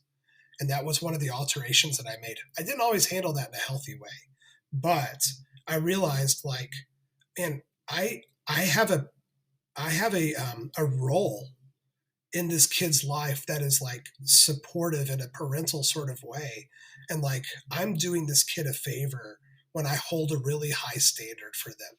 So that was one of those things. And I was just telling student teachers the other day, like, there is something about being a parent and calling a parent that just makes you speak that language. But it takes a while. How old are your oldest kids? 5. They just turned Okay. 5. Yeah, it's gonna be a while before your kids are the same age as the kids that you teach. Mhm. But the first couple of times that you call home as the same age as the parents of your kids, there's like a confidence that comes in, and you just get to be like, hey, from one parent to another, this is just like, this is not okay in our band program. And I know that you would want to know about it in the same way that if my kid had done it, like, I would want to know too. And it just has made the whole like parent relationship aspect easier, but also just has made me really appreciate the teachers and the coaches in my kids' lives who really push them in a healthy way and demand a lot from them. That is such like once you become a parent, like there's just so many things that change. What changed for you guys? For me, I definitely got softer. Yeah. Hmm. I definitely got. Oh, I will admit, like, man, I had a fuse. Oh my goodness, I had a fuse, and then like I just got softer and I got less ornery. I don't know about that. I'm still a I little would bit. say you're softer. I would Yeah. say you're more understanding, I guess. I just think you probably like handle situations differently than you would have in the past. Just like thinking about how you would handle it if it was your kids, you know? Yeah. I mean, I tell the kids all the time, I go, I should never have a higher standard for you than what the standard you have for yourself. And if I have a higher standard for you than what you have for yourself, there's a problem. we need to evaluate that first. Yeah, I that's go, good. and the moment that I have, like, once you raise your standard, I'm going to raise my standard, and it is your job to go like, Mr. Sanchez, my standard is going to be higher than yours. And that's how we perpetually push ourselves or push each other to be better. Me as a better educator, and you as a better student and as a person. That's good. Yeah, and I think that it also just allows you to also see the uniqueness for each child, because sometimes it's easy to see them as chess pieces, and they're just all kind of like they're on the board, and you're playing the game. And I think that's maybe not the world's best analogy, but I had to get on to one of our student leaders the other day, and I knew, because I knew her and her family situation well enough, that I could actually like really be kind of on her about what had happened. And I wasn't cruel and I wasn't mean. I'm not saying that I was like, in her face about, but I was very, very blunt. But I knew that she could take it because I know her family situation, and I have a really strong um, prior experience and bond with that kid, that I knew that she would not crumble if I was just really brutally honest with her. And she didn't. And she came back the next day and she was a stronger kid in whatever way that she handled that. But also, kids, our superintendent says this, like, parents don't send their best kids to school, they send all their kids to school. So when you start thinking about that and you see the unique differences in your own kids, I think you start to see more of the unique differences in your band kids too. Yeah. That's always a conversation I have with our leadership kids. Is that like, I have to tell them, I go, every person processes emotions and situations differently. Like, how they have every single right to whatever feeling that they're having. Like, that is their right. That is their basic human right. I go, how they react to that is what really, really, really is important, and how they like interact with you based on the way you treated them in that moment. I go, I had a kid last year, fantastic kid. He was a drum major. He's going to Harvard this year. Cool. Really smart kid, just like stuff like that. But man, I'm like, he's the kid I kind of knew. I could light him up like nobody's business. And he knew I did it because I loved him and I wanted to take care of him. And sometimes, you know what? You just need to light him up. Now there are definitely some other students that, like, in our band program, I could not handle that student anywhere near the same facet the way I handled that one. And it's like, I'm giving you the same information. I'm just giving it in a way that you need it. Because if I can't, and if I lit up student B over here, that kid would leave our program faster than anybody else. I would destroy their just mentality, their motivation, everything, that because I just didn't handle them the way they needed me to handle them. And so, like, finding the balance between those two things is like sometimes that's hard because not everyone's the same. I react to things very differently from Alexa. Like, I What? yeah, like I am a comfort, like, I'm one of those kind of people that if there's a confrontation, I'm gonna head that. Oh, I'm a bull in a china shop. I'm gonna go hide in the other room while he does that. Yeah, and that's just that's not the way everyone resolves conflict. Like, my family dynamic growing up is like, you have a problem with somebody, you tell them to their face. End of story. Okay, you got my name in your mouth. Let's find out. Like, that's just the way it was. So, like, I carry that around with me a whole lot, which is not everyone's cup of tea. It can be a blessing. It can also be a curse. I have burned down many a bridge that way. But I tell people, you're not gonna find no snake in the grass around here. You're gonna know exactly what you're getting. So, No. but that's not everybody's way, and that is totally okay. Yeah. So, what's something you wish you could bring back? Like nostalgia, anything. Oh my gosh. Broad. What'd you say? I said it's broad. Oh, I thought you said it's Brahms. Oh, Um, that would Bronze be cool statues. too. Bronze it sounds statues, great, yeah. but it's very alive and well in Canyon, Texas. Do you guys have Brahms? Is that No. a thing? It's Do you know what I'm talking about? Yes. Yes. Okay. We are slightly too far south. There's one in Hillsboro, which is like about 40 minutes away, but I think that's as far south as they go. We have Okay. Allsops. Yeah. Barely. I mean, Yeah, we have one, two, I think we have three in town. So we're like Allsup Central. Um, yeah, I don't know if I would bring that back. That's, but I Jose think what just I likes would, burritos. I do like burritos. man, I'm That's not even a going to go there. that's a cultural circumstance. I think what I'd bring back is simplicity in life. From being a young teacher. And what's interesting is the whole like not having phones this year has been also it's actually been really cool in a lot of ways. I think I don't know, that's a whole other topic, but there was No, that. I agree with you. I Yeah, agree. There is a blessing and a curse in yeah, both the situations.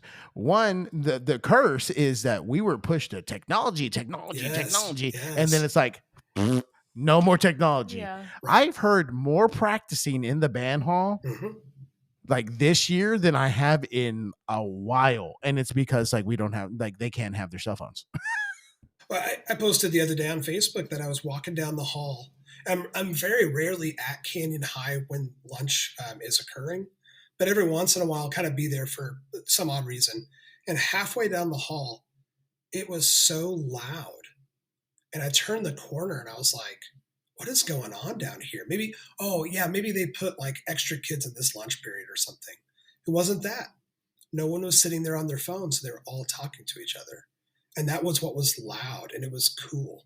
And I'm not saying, like, I love my phone. I play dumb games on my phone and I kind of have to tame it, like the rest of us and turn notifications off. But um, I don't think they're the devil either. I do think they're a major distraction. I do kind of miss the days early in my career when it was unusual for a student to have a phone and kids had to be given information like face to face with a piece of paper. Um, those were good times. Those are good times. I don't necessarily pine for them, but it was simpler back then. And I think it was also, if I'm being honest, it was simpler because I wasn't a head director and I could show up to work and be told what to do. And now I have to like, oh gosh, I have to be the person who directs other people to do their jobs. Whew, it's a lot of responsibility, but those were simpler times. Do you ever get decision fatigue? Yeah, every day. You do too. You know how many decisions the average adult makes in a day? 35,000. That's so many. That is so many. And so I did this burnout clinic. I did it at Midwest and I did it at TBA this summer. And it's one of the things that I think burns educators out is every little question, every little student interaction that you have to kind of shut down or redirect. It's huge, and I think it causes educators. We talk about there's no tired like teacher tired. I think it's a lot of that. I think it's how you have to be mentally engaged and on, and never let your guard down at all points during the day. Which I don't mean for that to sound like it's a bad thing, but I mean if you're doing the best you can for kids, you need to be on your A game. You know. So yeah, I get it. We all do, and I think there's a lot to be said for ways to mitigate that. Yeah. Yeah. I there are some weeks that I've told Alexa, I go, I have decision fatigue.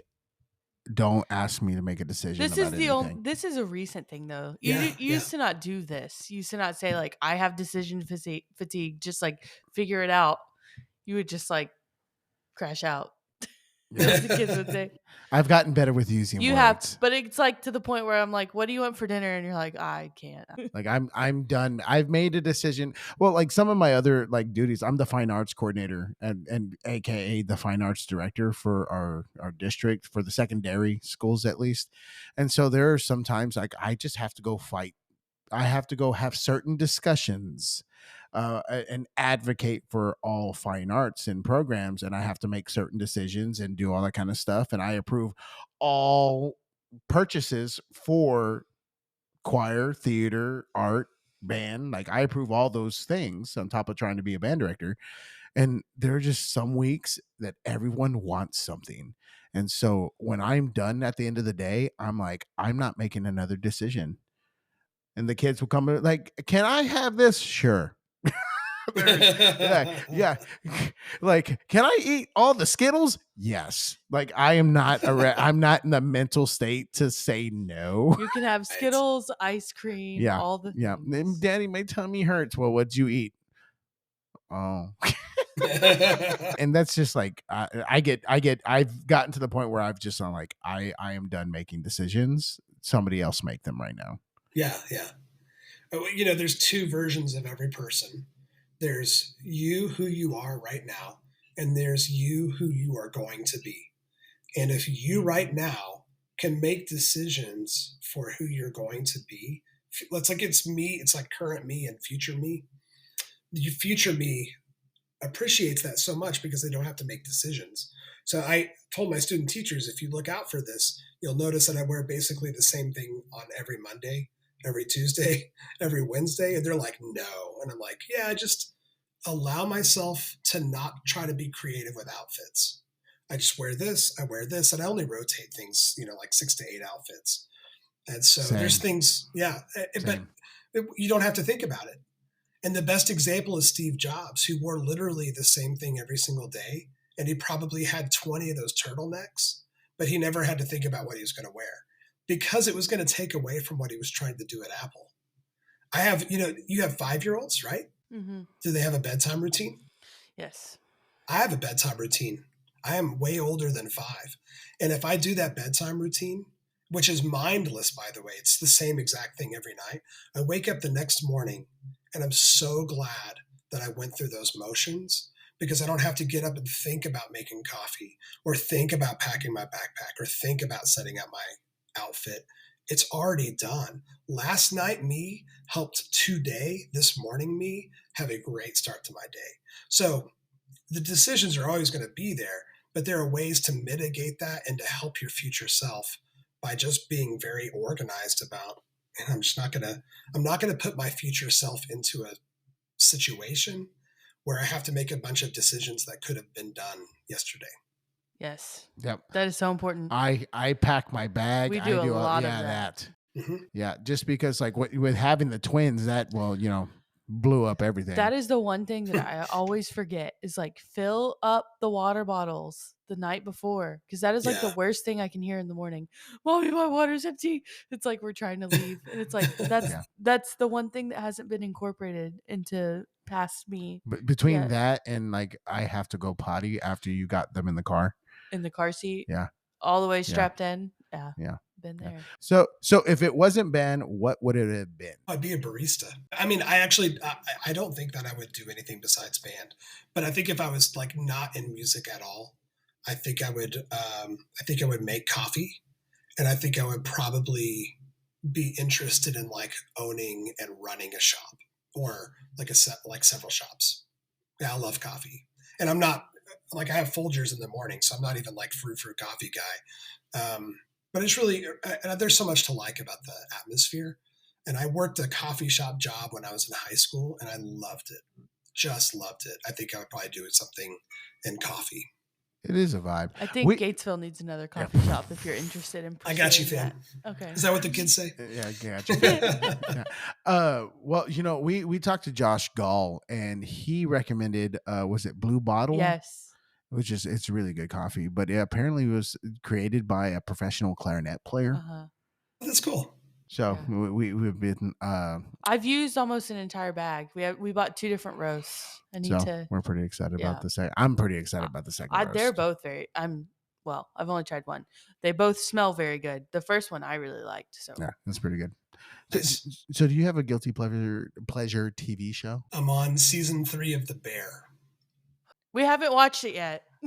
Yeah, I think I've only made it through 2 episodes. What's funny is you watch that and you're like, oh, I'm gonna sit down and watch TV and basically have like a secondhand panic attack as these people are trying to, navigate life in the back of a restaurant.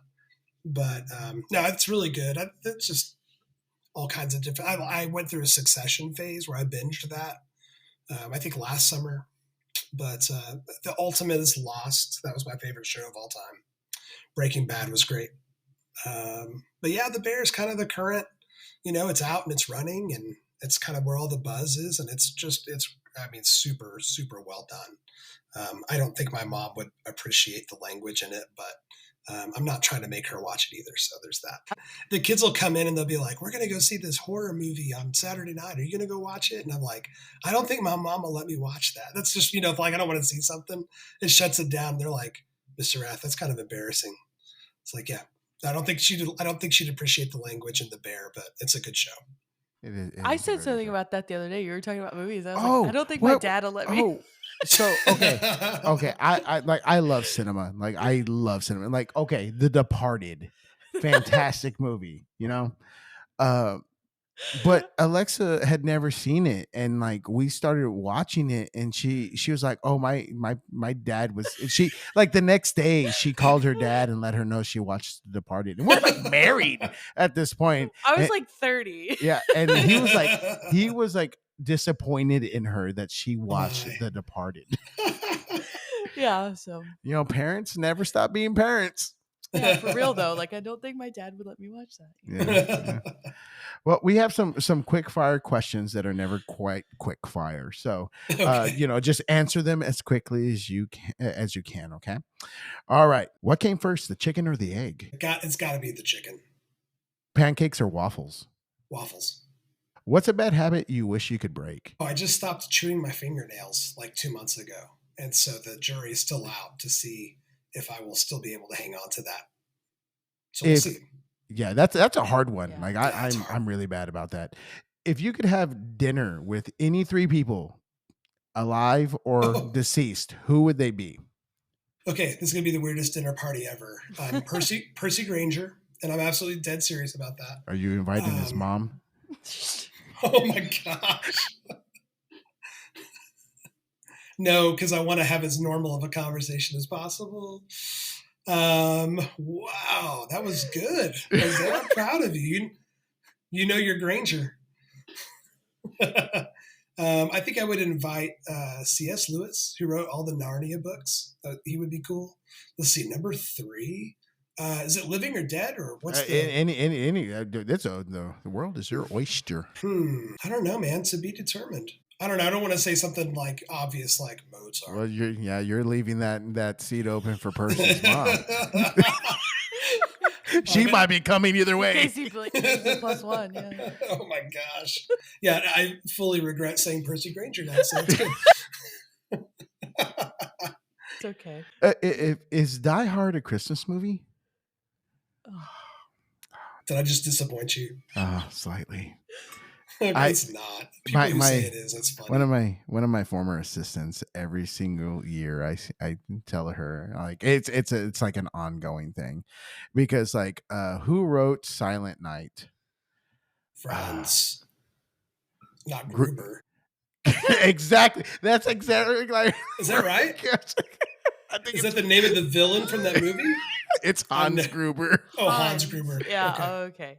But I always think, I'm like, hey. You said that, and that my brain went to that movie. Isn't it called Silent Night? That's like the action movie. Yes, that's with the other guy from. It's not Dave Harbour, right? I think it is. Okay, because you said that, and I was like trying to think of that movie. I was like, why would I know who wrote that movie? And now I just realized you meant there you go. You meant the song. Yeah.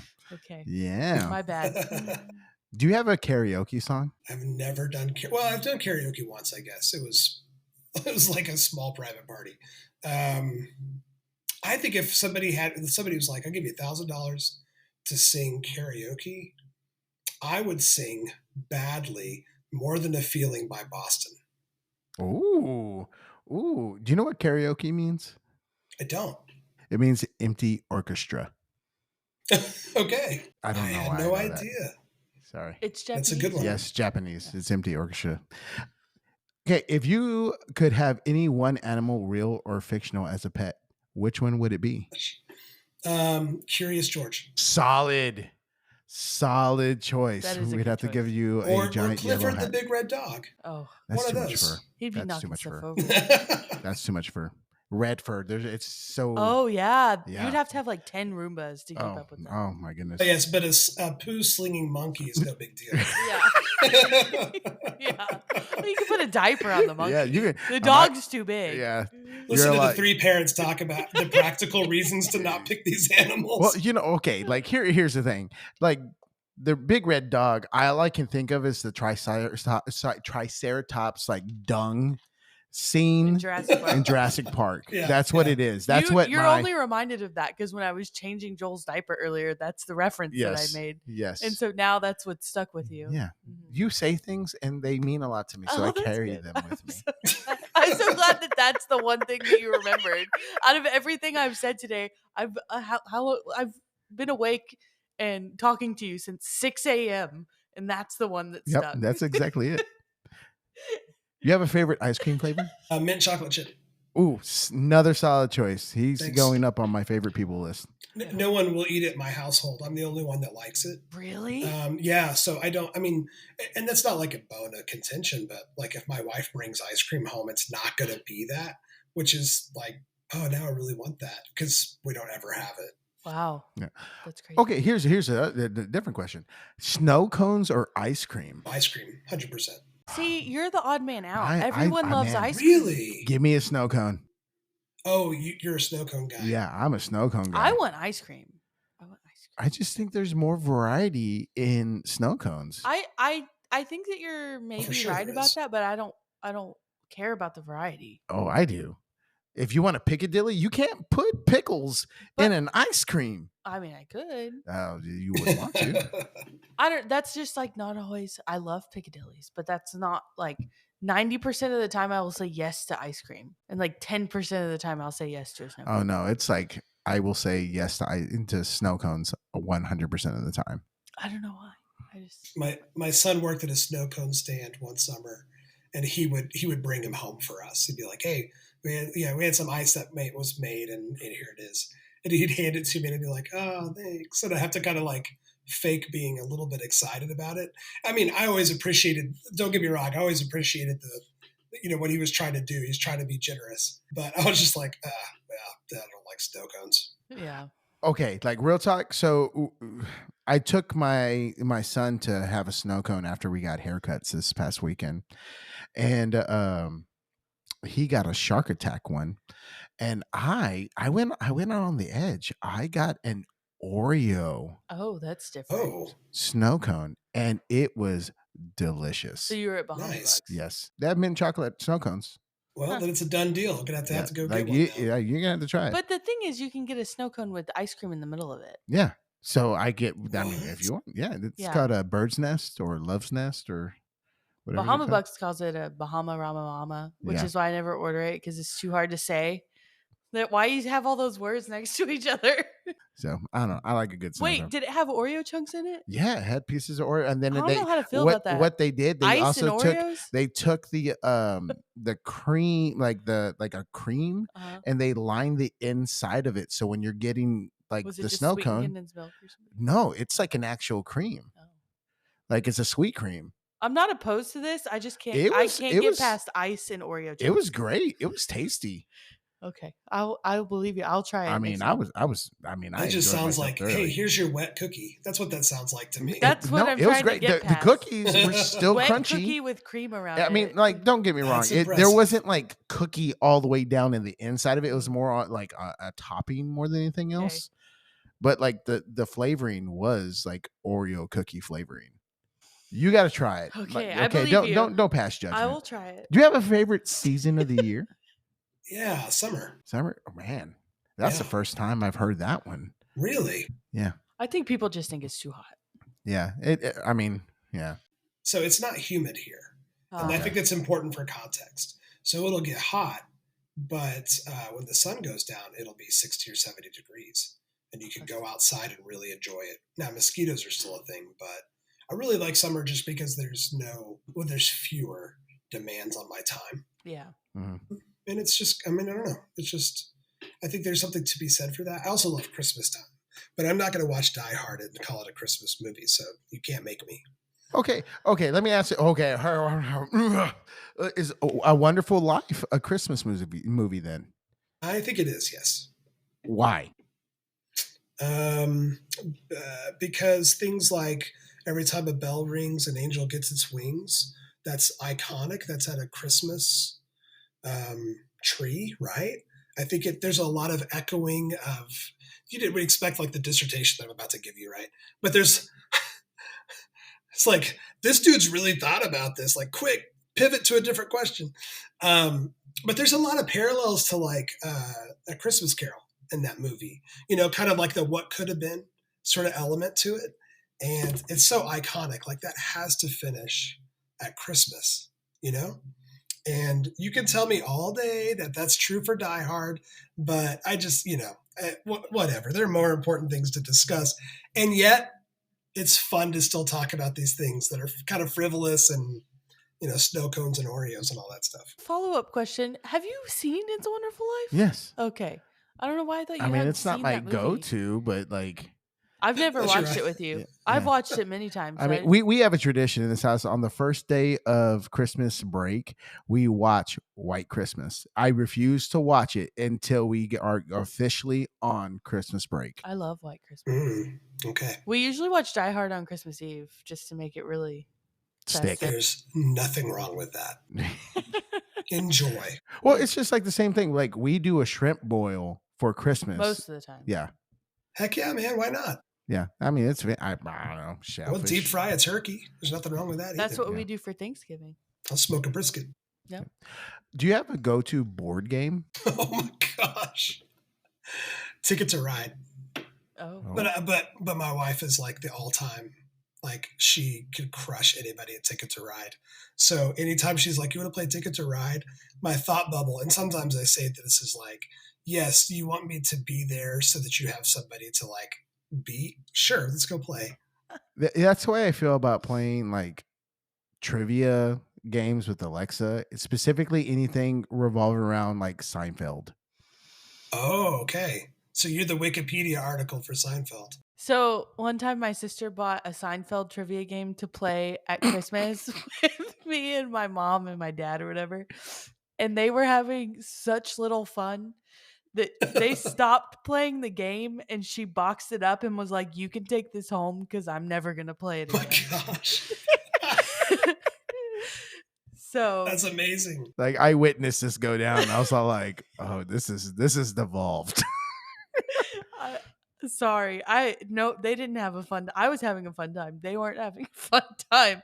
I thought it was great. If you could invent a holiday, what would you celebrate? Invent a holiday? Huh? Oh my gosh. Buy your band director a steak day. Mm-hmm. Now, you see that come up every once in a while. Oh, it just yeah. needs to be like a real thing. Yeah, on the calendar. Yeah. What's funny is somebody posted, tomorrow is bring your band director a cup of coffee day. Not really, but let's just, whatever it said. And so I reposted it on my Instagram, and a kid walked in the door with a Starbucks gift card. And I was like, you didn't have to do that. That And they're was like, sweet. no, I just thought it was fun. It's just fun to do. It's like, cool. Thanks. What was the last thing you listened to? Oh, I was listening to Tame Impala in my office after school. Alexa, what was the last thing you listened to? That wasn't like a podcast or Yes. something like that. Can it be live music? Sure. Because it was the B flat scale. B flat scale. Yeah. I've That's been exactly why I was listening to Tame Impala after school. Yeah. I have to defrag, and so there's certain things I like to listen to, and I've been on the musical kick recently. Okay. And on the way home today, when I wasn't on the phone for a second, I listened to "Hello" from the Book of Mormon. Oh, okay. I don't know that at all. I mean, I know that I'm aware that exists, but I don't know that tune. Yeah, it is. It is. Everyone has their opinions on that. It's a good musical. The music is really well done. The content you got to be careful with. Is my mom going to let me listen to it? No. Alexa, Parental does your dad access. know that you're listening to it? No, I haven't Okay. listened to it with him. So we drive to work separately, which is why like the podcast in the car, that doesn't work. Yeah. Yeah. If you could have any fictional character as your best friend, who would it be? That is a cool question. Any fictional character is my best friend. Chewbacca. So that's a good answer. Solid. Are you? Except he's gonna shed over the furniture, and so we're back to Clifford the Big Red Dog. But Need whatever, a it's Roomba. fine. So are you more of a Star Wars person or a Star Trek person? Star Wars. And I dig Star Trek, but Star Wars, yeah. If you could have any superpower, what would it be? Invisibility. Do you have a favorite book? Yeah, 11/22/63 by Stephen King. Y'all, if you That's a good one. I'm not a horror guy, and so sometimes people hear me say Stephen King, and they're like, "But Oh no. you don't do horror stuff." But it's not. It's like a guy figures out how to time travel to prevent the Kennedy assassination. Oh, that sounds It's fun. it's great. Yeah. I've read Well, it like multiple times. his other stuff is so good, like Shawshank. I mean, like, oh my, The Body, which is Stand By Me. Like, those are all fantastic movies and like Yeah. fantastic books. So, like, his stuff is so good. Yeah. The Green Mile, sweet or savory? Oh yeah, all of the above. Oh yes. So, are you so you said you're a coffee person. So, how do you Yeah. feel about tea? I'm not opposed to it. I'm just not a big tea guy. I actually thought about brewing some for this because I wondered if my voice would give out. But no, I'm not opposed to it. I just don't have a fave. Well, I enjoy your raspy undertones. Thanks. You're the only one who does. It's raspy. Oh, Raspy. good time. Sorry, I'm so sorry. So, do you have a favorite word? Today it was nefarious. It was just because I worked it into rehearsal, and then one of our student teachers kept saying it throughout the day, and I was like, "Well, that's a good word." And she goes, "Yeah, you got it stuck in my head." It's like, okay. I don't think that's my favorite word, but it is today. Do you have a favorite food? All of the above. If I could pick something, a really nicely oven fire pizza, like an artisan thing, really nice. We have several places nearby who do that really well. Okay, That's cool. If we were to go into your universe of Texas, where do we have to go eat? Like you're here and I need to Yes. take you somewhere? Yes. Tyler's Barbecue in Amarillo. Oh, I've heard of Tyler's. Yeah. Yeah, Yes, I I've think heard it's in of the that. Texas Monthly top whatever. It's great. It's really good. It's the closest thing we have to like a central Texas barbecue, which I've had a few times, which I just love. But yeah, Tyler's is great. And he's a great guy. He's a philanthropist and just a very generous person too. Do you have a favorite rom-com? No? Die Hard. That's my favorite Christmas movie, by the way. No, just kidding. I don't think so. I'm not a rom-com guy. Oh, I love rom-coms. Is pineapple acceptable on a pizza? Heck yeah, it is. Is a hot dog a sandwich? No. Toilet paper over or under? Over or you're a psychopath. I agree with that. Agreed. Which Twix do you prefer, the left or the right? Both. Simultaneously. It's like seeing people eat Kit Kats like long ways. Johanna does that. Oh my goodness. Like, what are we doing? What Corbin are we bit into doing? a string cheese the other day, and you. That was Wyatt. Oh, I thought it was Corbin. Yeah. Like, do you I'm trying to do blame okay, Corbin like for that. string cheese? Do you actually string the cheese or do you just bite the cheese? I just bite it. I don't. Yeah, I'm not very indiscriminate when it comes to string cheese. As long as it makes it into my mouth. It's less efficient to. I don't know. After we had kids, Savor. I was like, I can't. My fingers can't be all over this cheese. Are you a soda guy? Yes. I love a Coke Zero with lime and cherry. Oh, Ooh, that sounds okay. good. Yeah. Is a black belt and brown shoes acceptable? No. Probably for some people, but not for Eric Rath. Yeah, that is totally fine. Not for Jose Sanchez either. Sousa, King, or Fillmore? Yeah, I got to go Sousa on that. Favorite stand tune? So I love Kashmir. Oh. That's Fun fact: Led Zeppelin doesn't charge any licensing fees. Yeah, so you can license Led Zeppelin stuff through Tresona for $0. And when I found that out, I was like, "Cool, we're gonna play Kashmir," and I got permission to do a short arrangement. And I enjoy it. I don't know if anybody else does, but I have a good time listening to our kids play it. We played that a lot at Baylor. Oh, really? Yeah, that's. Is Baylor who does Word Up? Is that their thing, right? Yeah. Yeah, I was thinking about that the other day, and I was like, well, we couldn't do it Baylor type justice, but maybe that would be cool to pass out. Yeah, Word Up is fun. Yeah, there's a video of me somewhere shaking it to that, and it's like. I'm sure there's a video of my era as well. Yeah. What's the worst stand tune? Oh, I don't like Hey Baby. Hey Baby. Poor Hey Baby. Hey Baby gets a lot of hate on the podcast.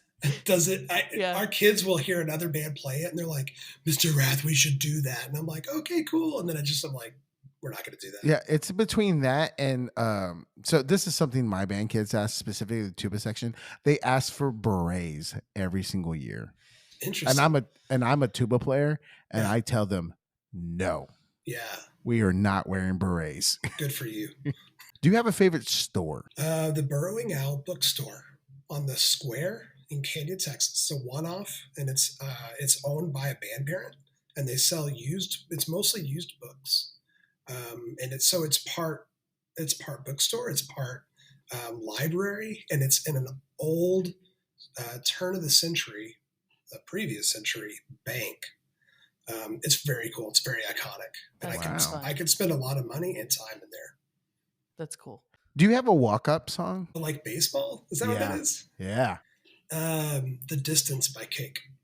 Oh, so did you like the Blue Star show this year? That part was not my favorite, but I don't know if you could be a purist when it comes to The Distance. But that part, I was like, what I'll say about this, because it's really hard for me to answer that and be like, oh well, this was blah blah blah, and it's like, oh yeah, some 4A band director in Texas doesn't like your show, and those people are like, oh, we could care less. I actually like that show just fine. That part was kind of a swing and a miss for me, though. Yeah. Well, sometimes you just have like that connection. I mean, if it's your song, yeah, you're like, oh. I appreciate what they're trying to do, though. It felt very out of the box, Yeah. Yeah, it was. I really like the ABBA before that. Because they hate ABBA. I can't get behind ABBA. Like, I just can't. So like we do a body warm up, and before rehearsals, we're like, all right, guys, we're gonna do this, all this kind of stuff, like Tandu, and they duped me because no one duped you. I was duped. It was just the next song. No. Chosen by the rest of us. Yeah, but they had like a dubstep version of what is it, Dancing Queen? No, it was not Dancing Queen. It was Gimme Gimme Gimme. Oh, so there you go. Yeah. And so it had like a false intro, and then it hit, and I was like, they had already started the warm up. I hate I'm just not an ABBA person. It was good. It was good. It was a good, perfect song for body warm up. No. Good tempos. All right. If you had a spy code name, what would it be? Maestro. And I say that because that's a running joke. Like, I'm the least maestro type person ever. So sometimes that gets brought up as like, oh, well, maestro. And it's like, come on, man. So I don't know. That's all I can think of. What movie do you enjoy quoting the most? Oh, man. Either Anchorman or Ballad of Ricky Bobby. Talladega Nights, right? Yeah. Zoolander. And now what's terrible is I say these things and nobody knows. I'm like, the files are in the computer and nobody reacts. How are these kids gonna fit in this school? And then I'll double down and I'll be like, anybody? The files are in the, they're just like, you're making it worse. Like, okay, stop. Yeah, so those are most quotable for sure. Oh, that's so good. I got it. Well done. All right. If someone played you in a movie, who would it be? James Corden. Really? Yeah. Oh. He'd have to be nice to the people on the movie, and he'd have to not be British. But I think he'd be a good pick. All right. This is my last question. It'd be a really boring movie, by the way. So there's that. Oh, no. I think it'd be a fantastic movie. Fantastic movie. So last question of the night. Probably not, but yes. Is there a Dairy Queen in your hometown? No. Isn't that hard to believe? There is a building where a Dairy Queen once was. In one of the towns that I worked in. The skeleton of a Dairy Queen. The exoskeleton. So when I worked at Rosebud Lot, technically Rosebud Lot, the high school is in Travis, Texas. And the sign for Travis, Texas says, the saying for the town is like, the town that once was. It's weird. There's nothing there. There's nothing there. It's like 5 houses. But that's where the high school and the middle school are located. Okay. So there's obviously Dairy Queens in Amarillo, though, correct? There's at least 2 or 3. I'm just not a big Dairy Queen guy, and it's because of all the, you just go through a little town and they have a Dairy Queen, and it's really, really poorly run by some franchisee who's in over their head. And so you walk in and you're like, oh, great. I can't wait for my steak fingers with a side of flies. and the air conditioning is broken. So I can't tell you how many times we'll go through a town and somebody will be like, let's stop at Dairy Queen. And I'm like, anywhere else but Dairy Queen. Sorry, I don't mean to pox upon Dairy Queen's house. I just mean that it's one of those where it's like, I've just had not great experiences. And so I'll just kind of go anywhere but there. Okay, well let me We'll go to Allsup's. Yeah, Allsup's. So I don't want to smell like a burrito the rest of the day. Hey! I take offense to that. Good, you should. So if you were to go to, or let's say a Brahms that did an adjacent to the Blizzard, what's your Blizzard order? Man, Butterfinger, or like a chocolate chip cookie dough sort of thing. And we have a Brahms in Canyon that's unbelievable. Great customer service, great place. It's kind of the place to be sometimes after a game.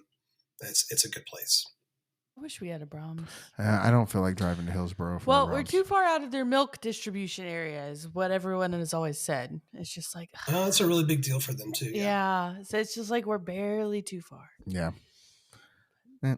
Well, I think that's all I got. I've exhausted all of my knowledge. All of it.